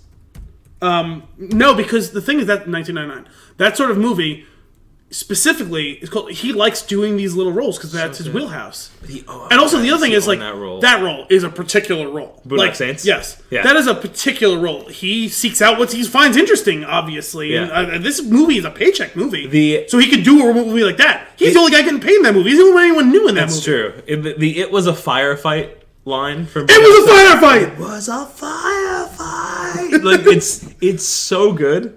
Boondock Saints. We haven't done that. That's one that we've talked about. That's one of my favorite movies. They had him dress up as a woman and seduce another man. Yes. And when he kills that person, he looks genuinely shook. He looks genuinely something. I don't know if shook is the word. It's shook. I think he got off on it. No, it could be perceived that way, I guess. But I was going to say there's heavy breathing involved. He looks like he got off. It seems more like a nerves thing. Like he had the nerve to finally do it. I don't know. It's. Oh my god, we have to do Boondock Saints. I love that movie. Yeah, but it's those three things. I'm glad that he didn't die. Yes, they respected him enough. Genuinely to keep him around. surprised. But those other two things, I was like, this is just. I mean, he had the opportunity to be the Obi-Wan, right? Where it's the mentor who takes him under his wing and sacrifices himself, or pays the price for. You were the chosen one. No, I mean Alec Guinness Obi-Wan. I have a topic here. Hit me. And I titled it "Pay Your Surgeon Very Well to Break the Spell of Aging." So this is about how because there was a lot of discussion about this in the car on the way home. DCEU is far behind Marvel at the MCU in a lot of ways. Basically, in all ways. You could just add this to the list, and that is their anti-aging tech. Because for the first 15 minutes of the movie, that man's a cartoon, and that cartoon is his dad.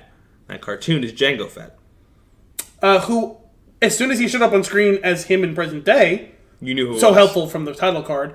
I knew who it was. He walked up and was like, "Is that Jango Fett?" And then he said his first line. I was like, "That's Jango Fett." But the thing is, he was in the whole first sequence immediately preceding that. Yeah. Had no idea it was him. Idea. Also, the voice, the accent sounded different. Yeah. Which is why I was convinced it was a different actor. Maybe they did a different voice. He could have put on a different voice for that to be him being a younger man versus an older man, but it was like, I honestly didn't think it was him. Yeah. And also, Nicole Kidman, the thing with her is, with him, I think they used some sort of CGI. They did. With her, I think they put some prosthetic on her face. Interesting. Because when they first zoomed in on her, after she washes up, after he starts putting her up and she wakes up and they're talking, her face doesn't look right when it's moving. It looks stiff. Yeah. Like when you see people who, it's usually the other way around, when they use aging prosthetics or a prosthetic to make someone look fat, like Gary Oldman when he was playing Winston Churchill, stuff like that. It looked like there's some sort of like puttying that was going on her face that didn't like she was struggling to not move it so much it wouldn't crack. Rather than made it like super smooth or something. Yes. Like, yeah, I don't know, that was weird. Honestly, I was too distracted by the guy that I didn't even notice that. Still not as offensive as the Henry Cavill stash. Oh my god. But still bad. It's just don't. Just pick somebody. Just don't. Get someone that looks like him. Like, you can do that. Like, it's a thing. There's a lot of fucking people. I thought they did. You did. You thought. I'm glad that you thought that. The entire time I was like, this is not. There's something. Why does he kind of look like Wayne Newton? Yes, he because did. his face is completely fake, and that was the problem. He looked like Polynesian Wayne Newton. It was. That's exactly what it was. I'm so glad that you caught that as well. It was bad. Yeah. It was really bad. And to the point where I mentioned it to you in the theater, and you were like, "No, it's a different actor." And I did. I was convinced. That's the same guy, and it's trash. That was unfortunate. Yeah, but anti-aging tech not as good in the DCEU. Sorry, I just wanted to get in a gratuitous Red Hot Chili Peppers for the DCEU. Let's talk about this for 1 second. This is an entertaining movie. This is a good movie as far as the DCEU is concerned. As far as they're concerned. The thing is, in a vacuum, Yep. It's maybe a half step above good bad movie to almost good movie or to fun flawed movie. Because I don't think 90s summer blockbuster with new age polish, with 2008 polish. 2008 Wayne Newton. Yeah. Well, I had a note on this. I said, whether it's right or wrong, what DC has decided is they're owning that they're just going to do comic book movies. Wonder Woman is the only one that's broken out of that a little bit.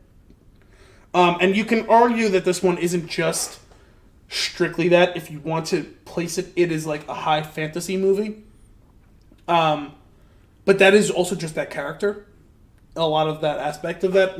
Not that I know a ton about Aquaman, but just thinking about this civilization, Atlantean civilization under the sea. It's high fantasy type stuff. Yeah.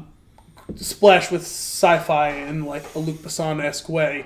But it's... You don't even know when you do it. What? Splashed with? I know, I told you. I said, you think I do this all the time on purpose. It's somewhere in the 75, 25, 50, 50 range. I don't realize I'm doing it a lot of times. I have a poetic mind, I guess. Such an ass. That's why I'm looking at you and I don't know what's going on. Why are you shaking your head at me? Yeah, I was like, what did I do now? I thought you were mad because the chair squeaked when I turned. Christ. And you completely broke like they're owning that they're just doing comic movies because that's the thing we've talked about. What keeps Marvel fresh is that they've largely kept that just to the Avengers specific movies, with a touch of that being the Guardians of the Galaxy stuff, but that's really more sci-fi, fantasy, space opera type stuff, which even though it exists in an overlapping... I love Guardians so much. Even though it exists in an overlapping field, they're not exactly the same thing, and this in kind of the same way is that same sort of thing. But it really is a comic book movie through and through. Maybe a bit of Indiana Jones, but that's about it. Little National Treasure. Yeah. But if they're going to do this, and they're going to own it, like, hey, we're going to be the cheesy comic booky one, that's fine. Yeah. As long as you own it. Yeah, you got to keep it, you got to stick to that. Yes, that's okay. You can exist in that, and you'll get us off the ledge if that's what you're gonna. If you're gonna stick to that bit, like that's fine. Yeah, like this. I still think it's a situation of diminishing returns, but they're only gonna release a movie every year or so. It's okay, as opposed to Marvel that's like, no, we're releasing 2 or 3 or 4 a year. Right. You know what I mean? They have to vary it, and they do it well. That's why, because the thing is, the margin of error is so small. Yeah. If you fuck it up, it's just a big, ridiculous thing, which this flirts with that, but they toe the line. It's unfortunate that it took them this long to get there, because... Well, the problem is they sunk so much into one guy's vision, and they didn't read the tea leaves right. Yeah. Well, you know what's crazy to me, though? Because the two movies in this series that aren't directed by him are the good ones. Yeah. Well, with this one in particular... You know, we joked about this early on, that there has no right being as good as it is. The other thing is... For a couple of reasons. One, it's in this DCEU. So we already went in with low expectations. 2, it's Aquaman, who has been the butt of all jokes for the past 20 years. Listen, his armor, his final Aquaman armor, was like the new version of what his old, cheesy, bad-looking armor in the comics is. It's pretty dope. It looked great, except for the ridiculous gauntlets. The gauntlets were a bit much. But that's also the thing that's the most clearly the callback to his old thing. The gold scales, though? Badass. That was awesome. I appreciated that. Yes. Oh my god. But the other thing is, in addition to the directors, is Gal Gadot And Jason Momoa are very well cast in their roles, and Ben Affleck and Henry Cavill are not. I know you like Ben Affleck. I still like Ben Affleck Batman. I agree that Armie Hammer would have been a better choice. Jason Momoa. The thing is that he's very well cast in his role because nobody really knows what to expect with an Aquaman. Well, to a certain extent, he's Thor, and he plays it similar to the way that Hemsworth has been playing it recently. Both those guys arrogance. have just the right bit of comedic. They have enough arrogance, but they're still charming. They're good-looking guys. Yeah, they're jacked. It fits those characters whose physicality, especially godlike physicality, is what is a hallmark of that character. And I'm glad you brought him specifically up. That was like one of my final-ish notes was I thought him and Amber Heard they are what makes the movie work. It was a little choppy at first, but they definitely. They get into a good groove as the movie goes on. And they're while it's awkward and weird at first, their chemistry, like, they get in lockstep, and you're okay with the romance story that's happening over time, and it is kind of it was done just subtly enough that when it gets to the point of the gratuitous, and here's the time where they finally kiss part, it feels earned enough, despite the fact that they don't do a lot of over the top will they won't they earlier on. Yeah. They were surprisingly subtle with that stuff during the course of the movie, but gave you enough to realize eventually that's the payoff. Like at any point during the movie, the only reason I didn't say there was a kid behind us, but there was a point in the movie where I was going to turn to you and be like, they're going to fuck. But I also was actually going to do that about 5 minutes in reference to his dad. Remember, there's a kid sitting exactly 2.5 feet behind right, yeah, and I just couldn't do it. I couldn't bring myself to do it, which, you know, that's a good thing. But... man, would that joke have landed? Oh, absolutely. You would have lost it. I would have to walk out for a minute. You would have also, moments later, you would have laughed again. Like, that would have been for you. I know how you work. That would have been that would have been a reoccurring one in your head. They gonna flow. No, it worked out really well. The super cheesy lines that they put in the trailers, though, like, some of those were just so dumb that's what also had me worried. Like what? Redheads. that stupid one. The permission to come aboard one is that's a good cheesy though. Cringy. That's a good cheesy. You know what? It's James Bond cheesy, but it's too much with the over the shoulder. Let me flex all the muscles that I have. Okay, maybe if it was not that, but if he just dropped straight in and he was staring directly at them and said it, dropped the line and did one of these, yes, threw his hands up and said it. That would have been funny to me. But actually, even better.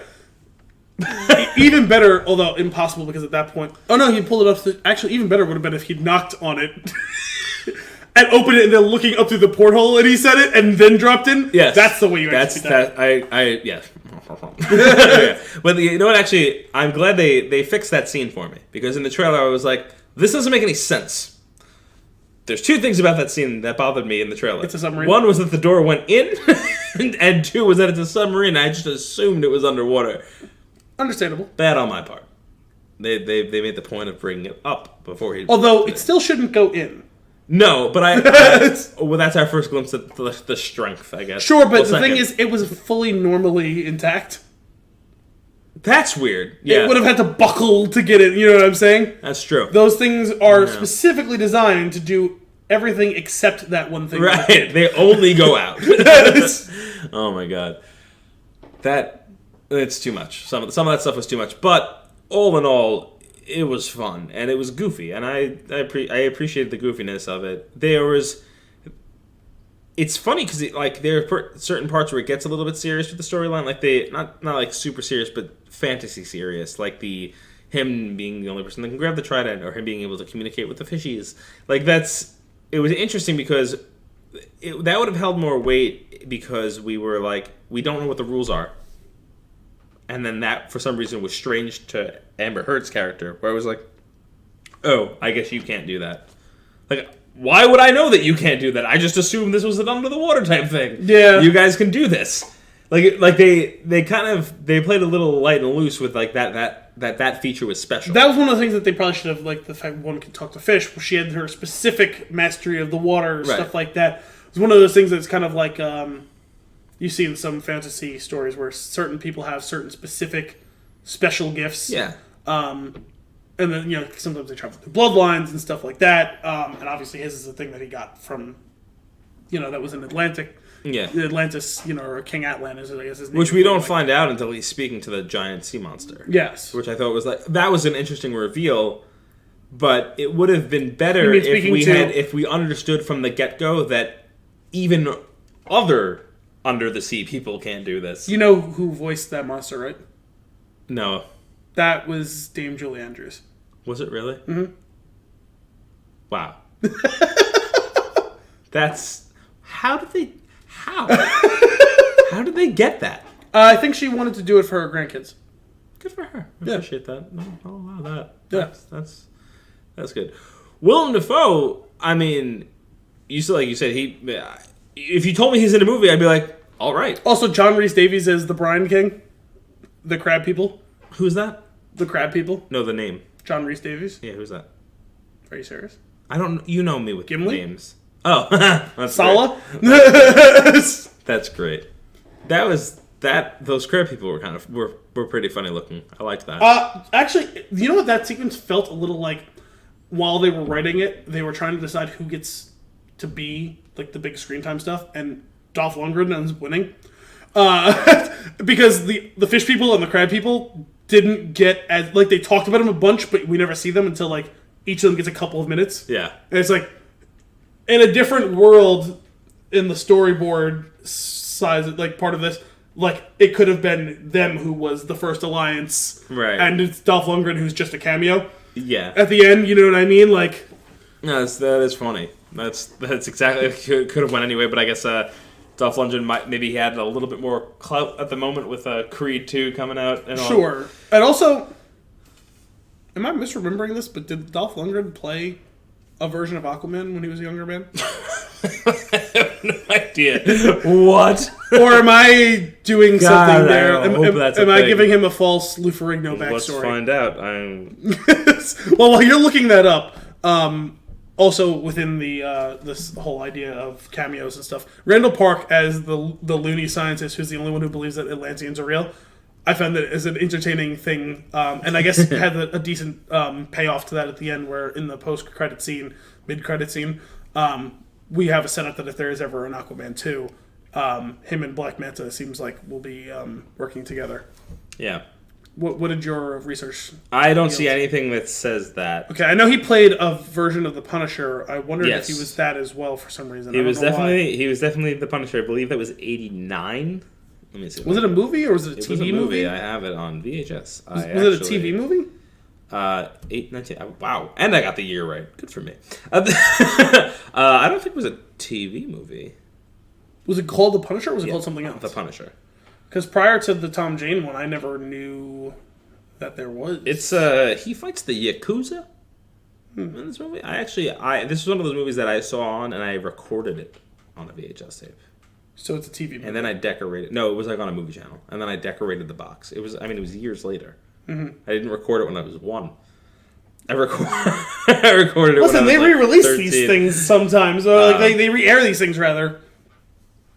It says 5th of October, 1989, in West Germany. It doesn't say anything about being a TV movie. I'm trying to see if I could figure this out. This might be an off-air finish to this discussion. Yeah, that's fine. No, now I'm interested. $9 million estimated budget. Okay, so it's probably not a TV movie. 89 minutes, 76 minutes heavily cut. It says 1990, 1995. So I guess 5 years later, they heavily cut the movie. In order to play it actually on TV. Maybe. This is weird. There's some weird. We're in a there rabbit you go. hole Theatrical now. release poster.